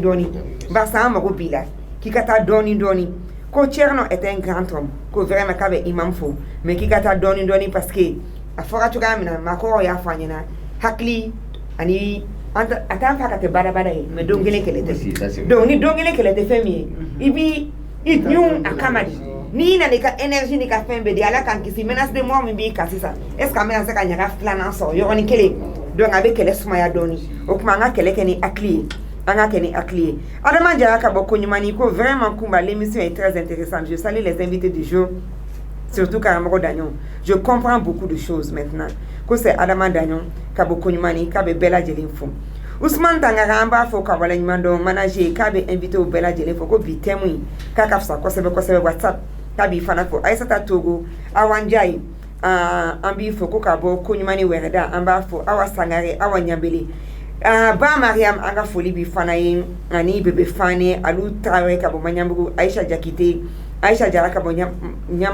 Ɲamakɔrɔ an ka foli bɛ aw bɛɛ lajɛlen Aïssa Takoni ale fana ka bataki nana k'a bɛ bɛɛ lajɛlen fɔ an lamɛnbaaw n'an kanubaw bataki sera ye 70 30 60 30 70 30 60 30 60 82 29 29 60 82 29 29 50 39 96 96 50 39 96 96 Maki Diallo an b'i fana fo Facebook kan mɔgɔ minnu bɛ k'an lajɛ Facebook kan Mali kɔnɔ Mali kɔ kan an ka foli b'aw bɛɛ lajɛlen Damara Bin Dave an b'i fo kosɛbɛ kosɛbɛ i Kulubali i tɛ sɛgɛn i tɛ ɲinɛ don o don i b'an lajɛ ka bɔ France an b'i fo ka France ka bɛɛ lajɛlen fo k'a fɔ ɲɛna k'aw mobiliser fana France parce que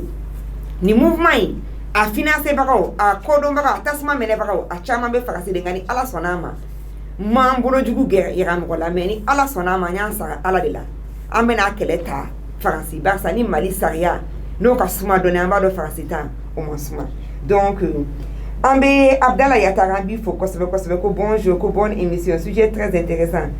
ko de plus on doit vraiment se baser sur les repères pour se développer. An bɛ Awa Traoré fo ka Musa Sall fo mɔgɔ mɔgɔ bɛ k'an filɛ an sori an b'i fana fo kosɛbɛ kosɛbɛ n da bɛ tila ka se aw bɛɛ ma an ka foli ni kanu bɛ aw bɛɛ lajɛlen karamɔgɔ Daɲɔn yanni an ka nɛgɛjuru siraw labila an t'a dɔn n'a sɔrɔ i b'a fɛ ka dɔ fɔ karamɔgɔ Thierno Adi Thiam kɔni ko an bɛ se ka min kɛ halisa an ka continuer kuma fɛ ni kuma kɛra barodaw sigila faamuyali bɛ sɔrɔ ni faamuyali sɔrɔla a ka ca Ala fɛ a bɛ dabila dɔɔni dɔɔni e bɛ se ka mun wɛrɛ fɔ ka fara Imam Thierno Adi Thiam ka kuma kan ne bɛ dɔ fara Imam ka kuma kan jago a ye min fɔ a diyara n ye o ye ne yɛrɛ hakili fana ye parce que maakɔrɔw b'a fɔ ko maa ma nɔgɔ i sɛlɛ la daburu a bɛ se marifabulu la ni daburutigi kekuyara dɛ n'o tɛ n'i ma kekuya marifabulu b'i dafara i bɛ hakili de fara kan i bɛ hakili de fara an filɛ kunna nin kuma min kɛ arajow la yan alimami ye kuma min fɔ a mana kɛ cogo o cogo bi kuma na maa kelen maa fila bɛ jɔnya in faamu Ala k'a kɛ o sen bɔ o bɛ diya n ye o bɛ diya n ye minnu yɛrɛ bɛ kunna mara kɛ bi o dɔw b'a faamu u bɛ bɔ mun de nana n'a ye a lawulila mun kama a tun bɛ kɛ kunun o cogo di bi a bɛ kunna kɛ cogo di ok an ye karamɔgɔ Imam ɲininka silamɛya taabolo kan nka e tɛ kuma silamɛya taabolo kan hali ni bɛ dɔ dɔn a kan barisa n b'a dɔn i ye kuranɛ fana caman kalan n y'o kɛ sisan maanifinya yɛrɛ la ani bien ka aw tɛ adamadenya fɔ mais maanifinya yɛrɛ la mɔgɔya yɛrɛ la hakɛ i hadamaden ɲɔgɔn hakɛ a bɛ mun de tiɲɛ i ye hakɛ arabukan don mo hakɛ arabukan don n'i nana n'a ye ko k'i niyɔrɔ bosi la i ta ye fɛn min ye mɔgɔ wɛrɛ k'a bosi la bon i ta ye fɛn min ye ani aw delila k'a fɔ an ɲɛna ko mɔgɔ mɔgɔ mana kɛ yen nɔ ko tere b'i la ani fɛn dɔ kɔni b'i la donc o tere in fana o ye tere ye ani kara ani neri parce que a kɛra cogo cogo i bɛ se dɔ ma a ma fin k'i la a ma ji k'i la barisa e bolo i bɛ s'a la dɔrɔn k'a bɔnɛ a ni na k'a niyɔrɔ ta ka bɔ a bolo n'i y'o kɛ o de ye nɛri bamanankan na o kɔlɔlɔ ye jumɛn o bɛ wele ko nɛri i yɛrɛ ye juguman min kɛ o de ye nɛri y'i la nka kara mɔgɔ wɛrɛ ye min kɛ ni e ye dɔ sɔrɔ o ka kɔlɔlɔ la o de ye kara ye o bɛ kɛ masa kunda o bɛ kɛ bɔkolo kunda donc o bɛɛ bɛ nin jɔnya in na nɛgɛ b'a la kara b'a la nɛri b'a la kara b'a la nɛgɛ ni kara kɔlɔlɔ ye mun ye adamaden kan ni bɔkolo kan barisa a bɛ fɔ an ɲɛna k'a fɔ par exemple minnu bɛ kɔrɔtɛ ni fɛnw bɔ ko n'i y'a bon mɔgɔ ma n'i ye adamaden faga ko f'i bɔkolo siɲɛ 20 a bɛ bɔ u la kana tigɛ o la donc ni dun na ni ta ye jumɛn ye ni kɔlɔlɔ ye jumɛn ye jɔnya kɔlɔlɔ a bɛ yɛrɛ mɔgɔ yɛrɛ ko kun nasi minnu bɛ bɔ e yɛrɛ la a b'a bɛ nasi i b'a dɔn parce que n'i y'a lajɛ bi mina filadugu ni marakadugu la n'i taara i b'a ye so ɲuman bɛɛ ye jɔnw de ta ye dɛ o ma fɔ ko minnu ta ye jɔn ye so ɲuman bɛɛ y'u ta ye bagasi a dajalen d'u la wa b'u kun ɲuman ɲɛnen d'u bolo ɲɛmɔgɔyaba de b'a la kuma minnu de fi nin ko in kɔnɔ ka di a fɔ dɛ hali n'an ye ɛri 3 kɛ nin kuma in na tant que u bɛ na u kɔ bɛ ɲagasi ka taa fɛ jɔnw bɛ baara ka taa fɛ siga t'a la ma fi ye ngo fo fe nye marhaba lamine marfa lamine anga ton a tienu be ko kala na be tienu woni njoni mini ma kula ke sisa ubinu yeru mo sa o mo sa dai folo ku ma sa ku do ma sa ku do ma sa ku mo do ma sa tuma nguru sirna nyamuna ka bola kana se ka musa kema o tile kono jon du bak me du bolo abi du ben nasirabi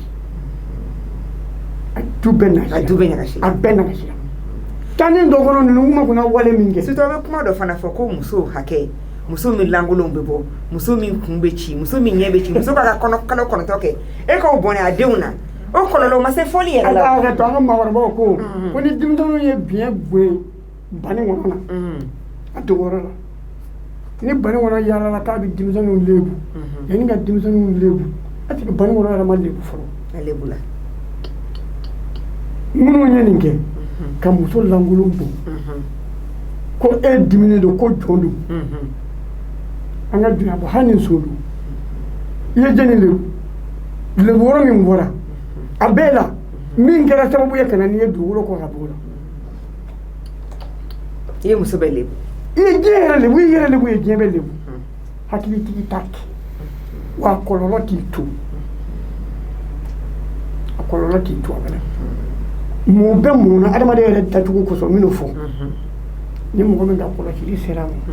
ni ci mi vlani adama de to tay ko han fla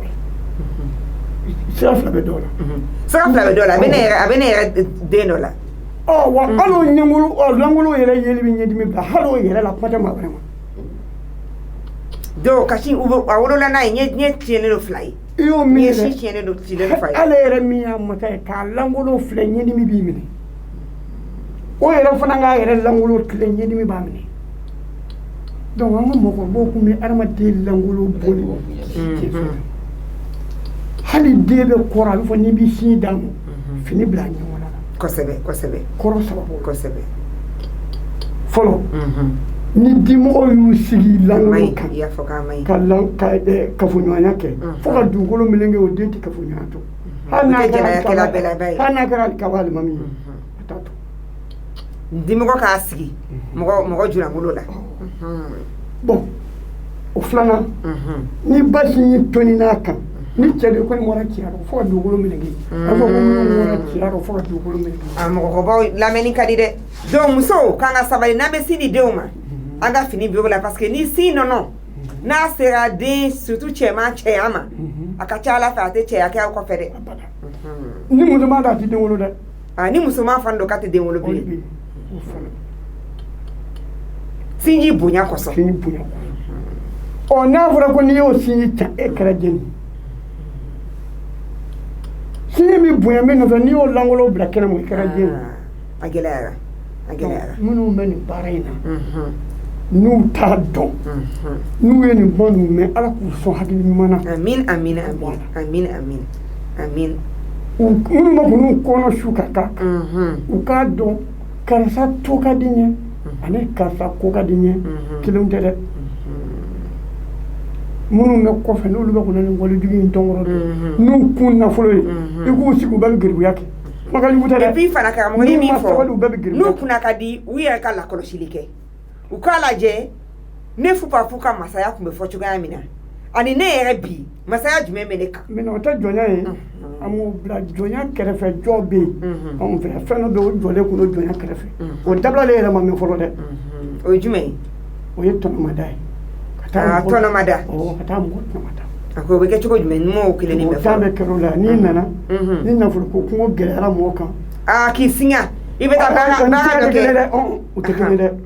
singa ye wari bɛ minɛ fɔ i bɛ t'o wari baara kɛ ye o tɛ kelen ye ayi nka tɔnɔmada n'u taara mugan minɛ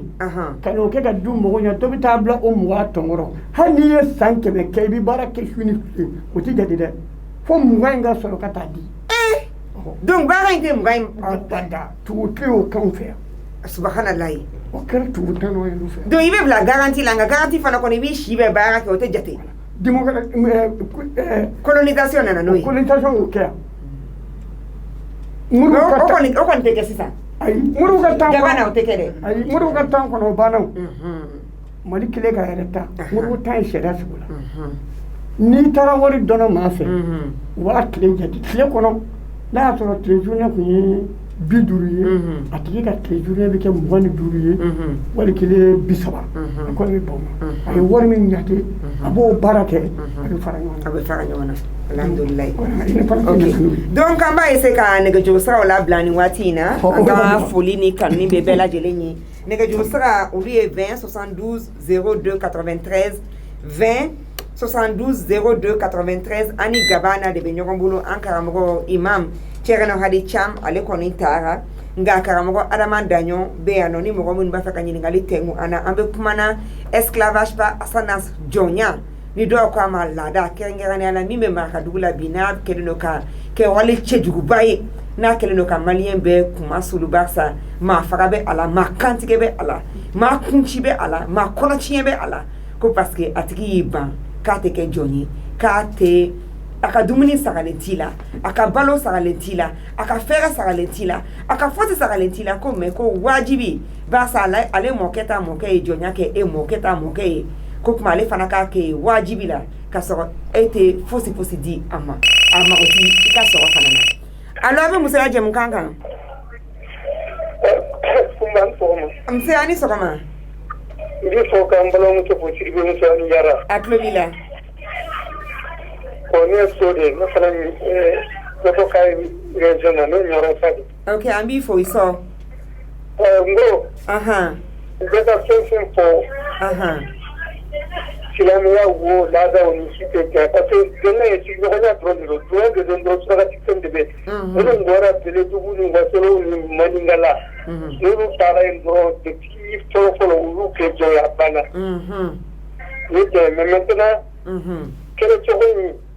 vraiment yàrá ninnu k'a to dɔrɔn fo ka bɛn ka ba la il y a du surtout k'a fɔ an bɛ 3e millénaire la surtout Mali kɔnɔ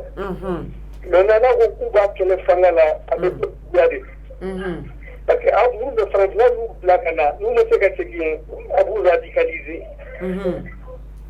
parce que n'i y'a ye a bɛ siya bɛɛ la o mais n'i y'a ye Marakata juguyara parce que a bɛ fɔ minnu ma hɔrɔn olu de ka ca ni tɔnw ye n'i y'a ye anw ta ma juguya a bɛ fɔ minnu ma jɔn olu ka ca ni hɔrɔn ye fulaw ye o de y'a ma ta donc vraiment u k'a nɛmɛ dɔrɔn an ka fo ka bɛɛ kɛ maintenant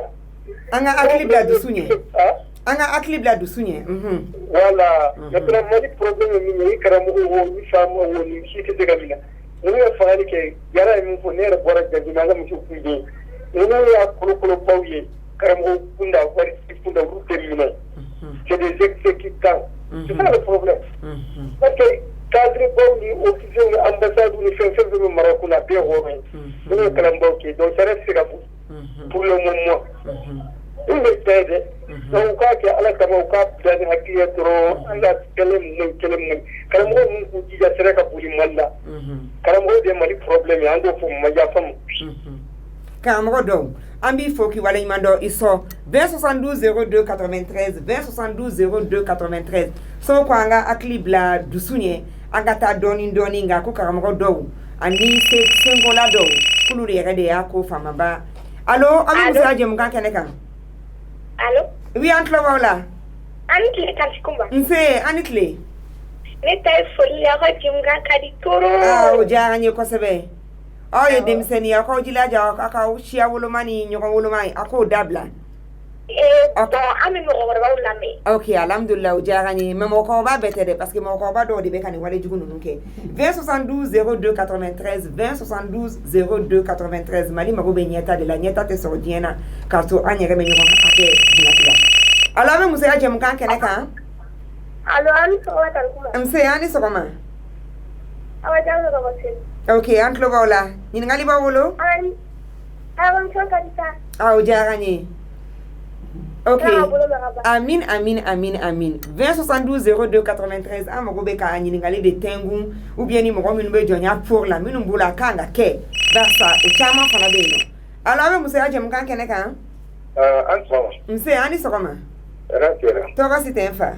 bon émission ka ɲi mais ne tun bɛ ka question dama dama poser quoi awɔ allez-y aw ka question poser pour que jɔnya ko nin n tɛ nin soni kɛ ɲɛ baraka on avait un débat que Champ, il est très bien. Mais à quand essayer comme convoquer une base la mer donc une mieux marakaouye comme nous Wagaru clé à Joaïbi. Wagaru est en train de le code de quai. Ça n'a pas qui. Maintenant, on a 5 minutes au code. Congo plein de Wagaru, la Wandia Colorana. Au moment où Sojata et Cosmago pour le défendre. Smago, comment est-ce qu'un match qui demandait ou si on a fondé ou Wagaru, comme ça, nous voulons la case comme une bite par là. Nous voulons dire la main. Smago, quoi est le troisième tête jusqu'à 1076. Et c'est 150 ans après. Alors, donc c'est pourquoi Kafoko et Remyako Almami Wajil Kanan de Maribono. Oui, au dedans. Bon, Yaba Ali Masambi ou l'on Koso. Notre Marca, le cousin with Gata Montani from Flagata Ubaragun. I am more for it. I'm more for make up my case, and I'm more for. I am more for. Ale darling no mina. Ale darling no mina. Ale be mean do me. Ale darling no mina. Oh man, get the babo that on Bonga for Nagam who Ifagam Yabara Uzoro whatever Marcazuli Sauna. Okay. Problem te ala na me na emission engage and be ere we le. Animatrice here na be kuma. Abeso afrime imado eti sambi wobo. Donc il y a intervention qui a hakili yak suma no de mo croix de la mer bu choqué donc e kan yiri tentoni OK ka to ulu bloga no cham ta ye tete ko ba do ko culture lendo OK voilà nous va ko defo OK ajara ni ay kala dilika ngeni so ni Kenya wa ga so ni Kenya kai OK ini yene benga basa ne rema ka de ne bai ma kai nga foli bi e kosebe kawu donc ale koni ngoko nyini ngali babulu me nyini ngali kunta bolo je pense ka ya aklina de fort donc ni ala sona bi ka numéro ta na me mi se ngetu ni ambi ere wele ala be musa aje mkan kene kan no anitle mse anitle o ka faro ka nya aha o jara ni ba o fala ka barata ni amin ala ka malik sabati amin Amin. Alaka doa umine. Ambi fo donc kambena appel la vente à 2072 02 93 2072 02 93 2072 02 93 ani gambana de benyo kwa fe ani karamo adama danyo anga imam Thierno Adicham ale komitara. Alors me monsieur Adjem kan keneka. Allô. Oui, antlo wala antle. To site ha yedu. Antlo wala 2072 02 93 ambe appel la banque lenta 2072 02 93 ala be musa Adjem kan keneka allo 2072 02 93 ambe appel la banque lenta 2072 02 93 ambe kumana esclavage par ascendance lada jonya allo ouais allo oui antlo wala alhamdulillah ayekuma ko batte ba shishite ambe ala tan ouais kumba namu ouais je touré de membre coordinateur ni de la mission qui fait OK o jaranye Touré ala be pour que ko kramo atlo bila abe comme atigela vraiment Touré a fena malheureusement ni kanimo kuntembolo sino nyere kuma ise ki rappeler akanimo be bolo ya rateli ala akona bi boli babo OK numéro est 78 89 13 88 OK 78 89 13 68 OK ba wele ka di enfant il va wele deux là il va enfin donc nyini ngali yera kono kunte no karamro adama danyo nyini ngali anse ka foko nyini ngali kunde ga ambalma ke ne yera ka umi kumana ale koni ya yera ka foko na me mission nke anga maka culture mo wele ani imamu sinon an yɛrɛ de la minu yɛrɛ be jonya in pour la minu ko kulu be lada fɛ an de la kulu yɛrɛ wele kana me ko fone ka déplacer de ko ngata interview ko kuna ku te se kana radio konna na mais émission yi dai le ndo be parce que minu fana be ka kɛ akadanya ngu lame angu famu ufana be ka kɛ kada dalia mika mais ale mi fo waka doucement wakati obe kuma kile info parce que imo so ya yɛrɛ ka fo akume ka kɛ depuis waka du parce que wakadu lu ye commerçant yema ka fa dama be commerce de la donc ni la rabu der la nyona ko sebe Touré i b'a kɛ to ko an tigɛla donc kuma b'i bolo. Ok, alhamdulillah kuma bɛ ala fo ka barikada. Ka i yɛrɛ fo i ka cɛsiri la vraiment. I ni ce. Faso kanu tɛ cɛya ma tɛ musoya ma faso den ɲuman bɛ ka kan ni jɔyɔrɔ ye faso kɔnɔ. Donc faso jɔyɔrɔ ko tɛ ɲɛmɔgɔ ko la quoi bɛɛ ɲɛmɔgɔ ye faso kɔnɔ. Donc vraiment i bɛ cɛsiri min na faso ka ɲɛtaga bolo ma vraiment n b'o foli d'i ma fɔlɔ. Sabula nin ye dɛmɛba de ye ka ɲɛsin faso ma e b'a ka dɛmɛ kɛ ka fɛn dɔ de invité don nataw la. Sabula n'i y'o fɔ mɔgɔw faamuyabali a ka gɛlɛ a ka se ka faamuya. Fɛn o fɛn n'i tɛ a kɔlɔlɔ kɔnɔ i tɛ se ka gɛlɛya dɔn. Jɔnya n'i y'a fɔ mɔgɔw ye a bɛ bonya dɔw hakili ma. K'a sɔrɔ mɔgɔ bɛ problème min kɔnɔ o de b'o gɛlɛya dɔn. Mɔgɔ i bɛ se ka san 5 ka sɔrɔ fɛn dɔ kɔnɔ i t'a dɔn juguman ye mais don kelen bɛ i bɛna dɔn k'a fɔ ko fɛn de don min man ɲɛ. Jɔnya in b'o hukumu de la n'i ye dɔw ɲininka u b'a fɔ ko nin dun ye kɛlɛ kura de ye ko tuma ko kura de daminɛlen don wa non olu m'a faamuya. Diɲɛ laban in faamuyali de nana n'a ye sabula a b'a ka gɛlɛya minnu lase an ma an ka diɲɛ laban in kɔnɔ. N'a fɔra ko denmisɛnninw bɛ se ka ɲɛbɔ ɲɔgɔn fɛ awa kanu bolo ma aw bɛ kanu kɛ mais ni furu nana u b'o kɛ fɛn awa nɔgɔlen ye kanu dun ala ye kanu de kaba mais n'a fɔra ko e bɛ mɔgɔ min kanu ni furu nana e bɛ ɲugu la k'i ban ka furu fɛ yalɔ o ye fɛn dɔ ye min faamuyali ka gɛlɛn. Donc tɔgɔ min bɛ se k'o lasi ma hali n'a sɔrɔ k'i ka baara fin yɛrɛ la mɔgɔ bolo mais tɔgɔtigiw min bɛ se k'a to i bɛ balo la a ka kan i k'i yɛrɛ ɲini ka bɔ tɔgɔ la quoi. Donc n'i k'i bɛ kuma jɔnya in kan i kelen bɛ se ka heure 2 k'a kan i tɛ se ka kuma fɔ. Kosɛbɛ. Ture an b'i fo parce que kulu min ɲini ka se sa ma. Jɔyɔrɔ min na nin ko in kɔnɔ kuma ba an b'i fo k'i tanu hali bi i bɛ laɲini min na bi ala ka faamu. Ani ce tanu ye aw de ta ye vraiment aw kan ka dɛmɛ. Amin amin. Amin amin. Amin. Kumakan laban min fɔ dɔrɔn hali bi an bɛ wele bila Mali ɲɛmɔgɔw ma u ka jija ko in bɛ se ka nɔgɔya cogo min ka sɔrɔ a ma wolo fɛn wɛrɛ la an bɛɛ lajɛlen ka ala. Amin amin amin ala kana wolo fɛn wɛrɛ la ala k'a dan gɛlɛya minnu sɔrɔ la. Mali l'État k'i jɔ an bɛ l'État kɔ an bɛ sariya kɔ. Amin amin merci bien Touré.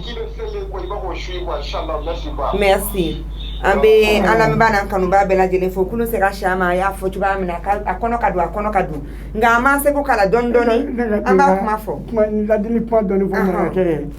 marakakɛ min ye ɲininkali kɛ kosɛbɛ a ye kuma faamu cogo min na n kan sisilen don a ma n ka bamanankan faamu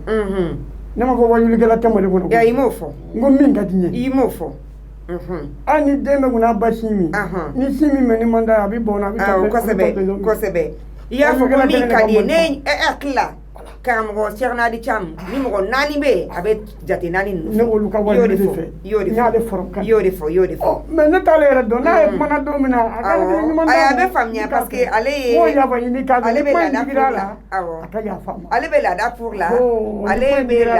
laada kɔrɔ de don bɛɛ jɛna n'a ye ko laada kɔrɔ don bɛɛ jɛna n'a ye ne ka faamuya la kumaden in kɔni tɛ marakakan ye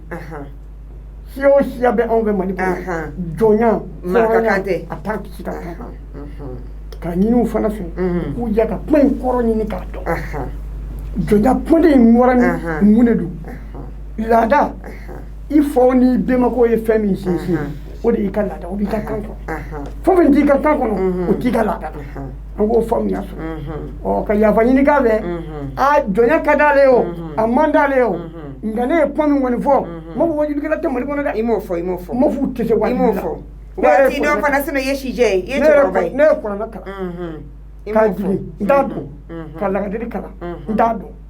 n ko de kama n ti kuma n'a ye awɔ n ye min dɔn n bɛ kuma n'o ye alhamdulillah an b'i fo k'i waleɲuman dɔn madame Babi ale fana ka fɛn nana ni ma fili ale ye Umu Touré de ni ma fili madame Babi ale kɔni ko ka foli lase bɛɛ ma Umu Togola do madame Babi Umu Togola ko bonjour Kumba, je vous salue avec tous les invités. Le problème de l'esclavage est dépassé. Les Maliens et les Maliennes ne peuvent pas continuer jusqu'à frapper quelqu'un à la mort. Ko te se ka bɛn bi a tɛ bɛn sini k'an k'an cɛsiri an k'an jilaja dan ka kari ni esclavage nin na. Aïssata Kone ale ko rebonjour Kumba, vraiment pour l'héroïsme le thème est intéressant car nous avons appris beaucoup de choses. Ko bi émission in diyara i barisa a y'a to koko caman faamuyala an bɛ gay fana fɔ kosɛbɛ kosɛbɛ ko je suis à l'écoute, le thème est très intéressant. Vous savez, on doit bannir cette pratique. Nous sommes plus dans le temps médiéval. regardez ce qui s'est passé à Kaiko. Vraiment, Ninkan Kadabla, ko tabolo korodo, mais tabolo korobe, fana manga continue. Je suis l'émission Kumba avec beaucoup d'intérêt. Je salue toute l'équipe de Moussoya et notre grand Dagnon. Ko Alakashi Chamandi Ima. Dagnon Kabifo. Vraiment, avec lui, nous retrouvons notre vraie histoire. Mawa Kabifo, Kosebe, Mariam Ambifanafo. Ko bonjour Kumba, l'émission est pertinente et importante. Kabe Bella Djelefo, quoi en sensibiliser là. Ambeta Doni à la sonne. Bonjour Kumba, tout le monde, l'émission est très intéressante. Nié, Kalavankura, Gindo, Mamadou, Ambifo, Kiwale Mado. Ne va foka ou y'en Ali Kadata Manchimake. Follow Tamambechi. Follow Markamuso. Ani Flamuso, Amanda Susu. Markamuso Bouté Susu. Kaji. On tue mais bibi na mko jelibe ake. C'est pas parce que fait me fana la dai. Ngwanya mbado ma parce que mine. Ni mi mine. Et puis fana karsa me fait ake Johnny. Ngonte ke Johnny. O ma ake bashire. Donc ni jombe su ya ko alhamdulillah ne bolo beka wuli ka doke. Ne bolo nyengo ya bade be ala. Parce que ne fladugu nyanga soye. Kanga jonga soye wako mima ko jon. Kama akadula, kama akajonga soye. Kam mbenga ukasoye takasini yatala utara fransi bara nyenu bulu bara nyenu bulu dugula alhamdulillah donc onyengo ya no hasiriya de mugo unale ukarabatele ba unyene ba tanga nyosu tanga ni fe hasiriya ba de bala beka wuli beka do kuma la tigete ye di do de ibafo munu makomo ko do mani yo di de ubulo o depuis ango ante jonyala ko chamane ba ko ndune no ko parce que follow ni bi ka jonyala imana ni fenfe na follow abulu de tege ko ya famu abulu tege ko no o ni hari isara ikatien ulu de bata Allahu akbar sisa banin kera minke ibaro ni bebe tege abetege de dide do aboru da ko na ko dembo shina do wati babe kashi umuso fona ande tumbu ka bara uke sisa an ko kan take umuso be tolubolo ba te tolubolo be muso ba digi ambandigi bara ambandigi antala siri munu fana ko anga mo ko fana mun buka disi gosi kulu ya mba fo fana yana fugari ya mate mo ka ayu ma fa ni jigi sembe ala bi son mais ni jigi sembe mo ko ni fina na saradu jigi waro be waro me yana ka so ma jigi da ala kala ni jigi da ala bi so ambe kuma ka bi fo ngede ini cheni baraji be ka bo jomaya fenya na mante silame ya te ambe ko ashhadu allah ilaha illallah muhammad rasulullah masima fi sani masi bon bi fo ki wala imanda met la karante o comparaison ne be sambi do la do to bobi ide tenede ne be sambi na ni anishi ne ka ko ne on termso si sa ne ko ne ne sabi ka mal mati ya wala sino na tala sa be kana dite wala je de ko na je se kana tegadi nga ima ko ne de nanyo ala nye dem zo ba sigile no ima nye kale nunge ka shije nundo da ya na kulu se ka shama wala mzambi fo abe hakuni ni moko fe moko ko kan dusu ka bo kona diga na nye fen chama de ye fen chama ni mais menasi banka parce que ambeka ni film ira ta ko fugi faga ko fuga faga bo mun fana faga nyona ni nyona fana forota mais amba ira mawla dro gamana te tonye to mimbe kororoshi duguma tonde dondra be moko be ka bo jona ta ke diakuya anga peda nyakel mam kamte hari kuma ka gilama ayre de ba o bise fambe do fama ire u ka do je kulmini do ate dankari mogola aba fo mogo ya bo jona mais kuma mogo shijine be feminga foli kono ben prote ko fo ibe mogo ko ba fa ire makafo ko fa jomba jo wallahi hamanda ne o fo sila de do mais min fo ka daga fanga ki jwa joro la andala ko fo ya ameni fefe ni fanga jora ni be ba u ka don ku imbe francide karta kafo a perda mudar gurude portu paro e kuyo kurubali olu de be ka mogo bla kujugula olu fana semele be dibite to ranye plendi do akama donc alla membaw muso mini nyaira mo tan flami nyaka mamina ubemine kembe bela delenfo ambe commission nationale des droits humains agibu boire naka jama bela jele imam Thierno Adi Chamanga foli buye ba samba fa fana foya kosebe noye Abdoulaye Makoui temeti ambe delika jemu kan nyokon fe ama wele bi parce que am ba fe karamo da nyon kana ka ko le do fanyena lada je pense que anga karamo ya ye hana ka fo chiena lada do ba sa bemba o ya ta la rabufe mais fa fin depuis Misra no Egypte ancienne akadoko fa fin ka tabolo ma delika ke ni jonya yin ali ni lada do am bemba o be ko chamanke bi ante akew nye misali yere ta dasusu ka sana ani tamachi muna marakaw yo dabla muna anfla yo dabla parce que kuma ndani anyele lamba do ka fo bibi na chenya te mesure ni oyeble o dabla la wache farnya fanate mesure ble ni kunga jonga cha basa hake bade be ala e karamo e mi fana fo ko mama ye jonya kitabule ubenya kashila o kuma me malika nyeta de fe basa mali magobe kabila bela mali magobe dude bela jelena mali magobe ade chema na ade musuma bela jelena jamana to be kapan ambe alisa ngunu manina donc aka fo mali te se ka jo fo malien chena muso ambe ka wuli anga bulu nyoma ambe ka kwa an aklila ambe ka kwa an dusukolola ambe ka kwa an farsola odun kwali ono nafa o te soro jena ka soro anyere be ka nyoma ka haketa anyere be kara ani nere o kono nana kara to ani nere to nyeta te olade o kuma ala kan kisi karama ala kan kisi nerema ala kan benkelema aminu be kojugula ala kan funaja an kan miri an ga tashi siton musola kaw ni muso ya je mukande ne bolo jonya yin be se ka ban ni musola kaw na fana wulla ko sebe kan chesri basa mbulo flabe ko bela jeli kalo kononto mama yake kateme tinfe ka don ka fo muso nyokonde wo fana ke ibado ka fa manokonde wono manokonde donc chite se ka fo ke ta kafsani ka satai ma muso anjo yo ba de benina anga nyugu nyogona anga dabla anga yira ka fo ambe yi muso kelen de onyi ambe jamana kelen de onyi jakite silibeu jawarao tungarao anga do ka fo ambe alamade ambe manifini ambe bangi chuko ikele jamana magobe ambe la shima fsali shie ala ka mfunaja wala sanga se ka nyonta kanto ni saraka ate kunaja saraka ne kuma ba fo bela jeni salamu alaikum wa rahmatullahi ta'ala wa barakatuh kambe silibeu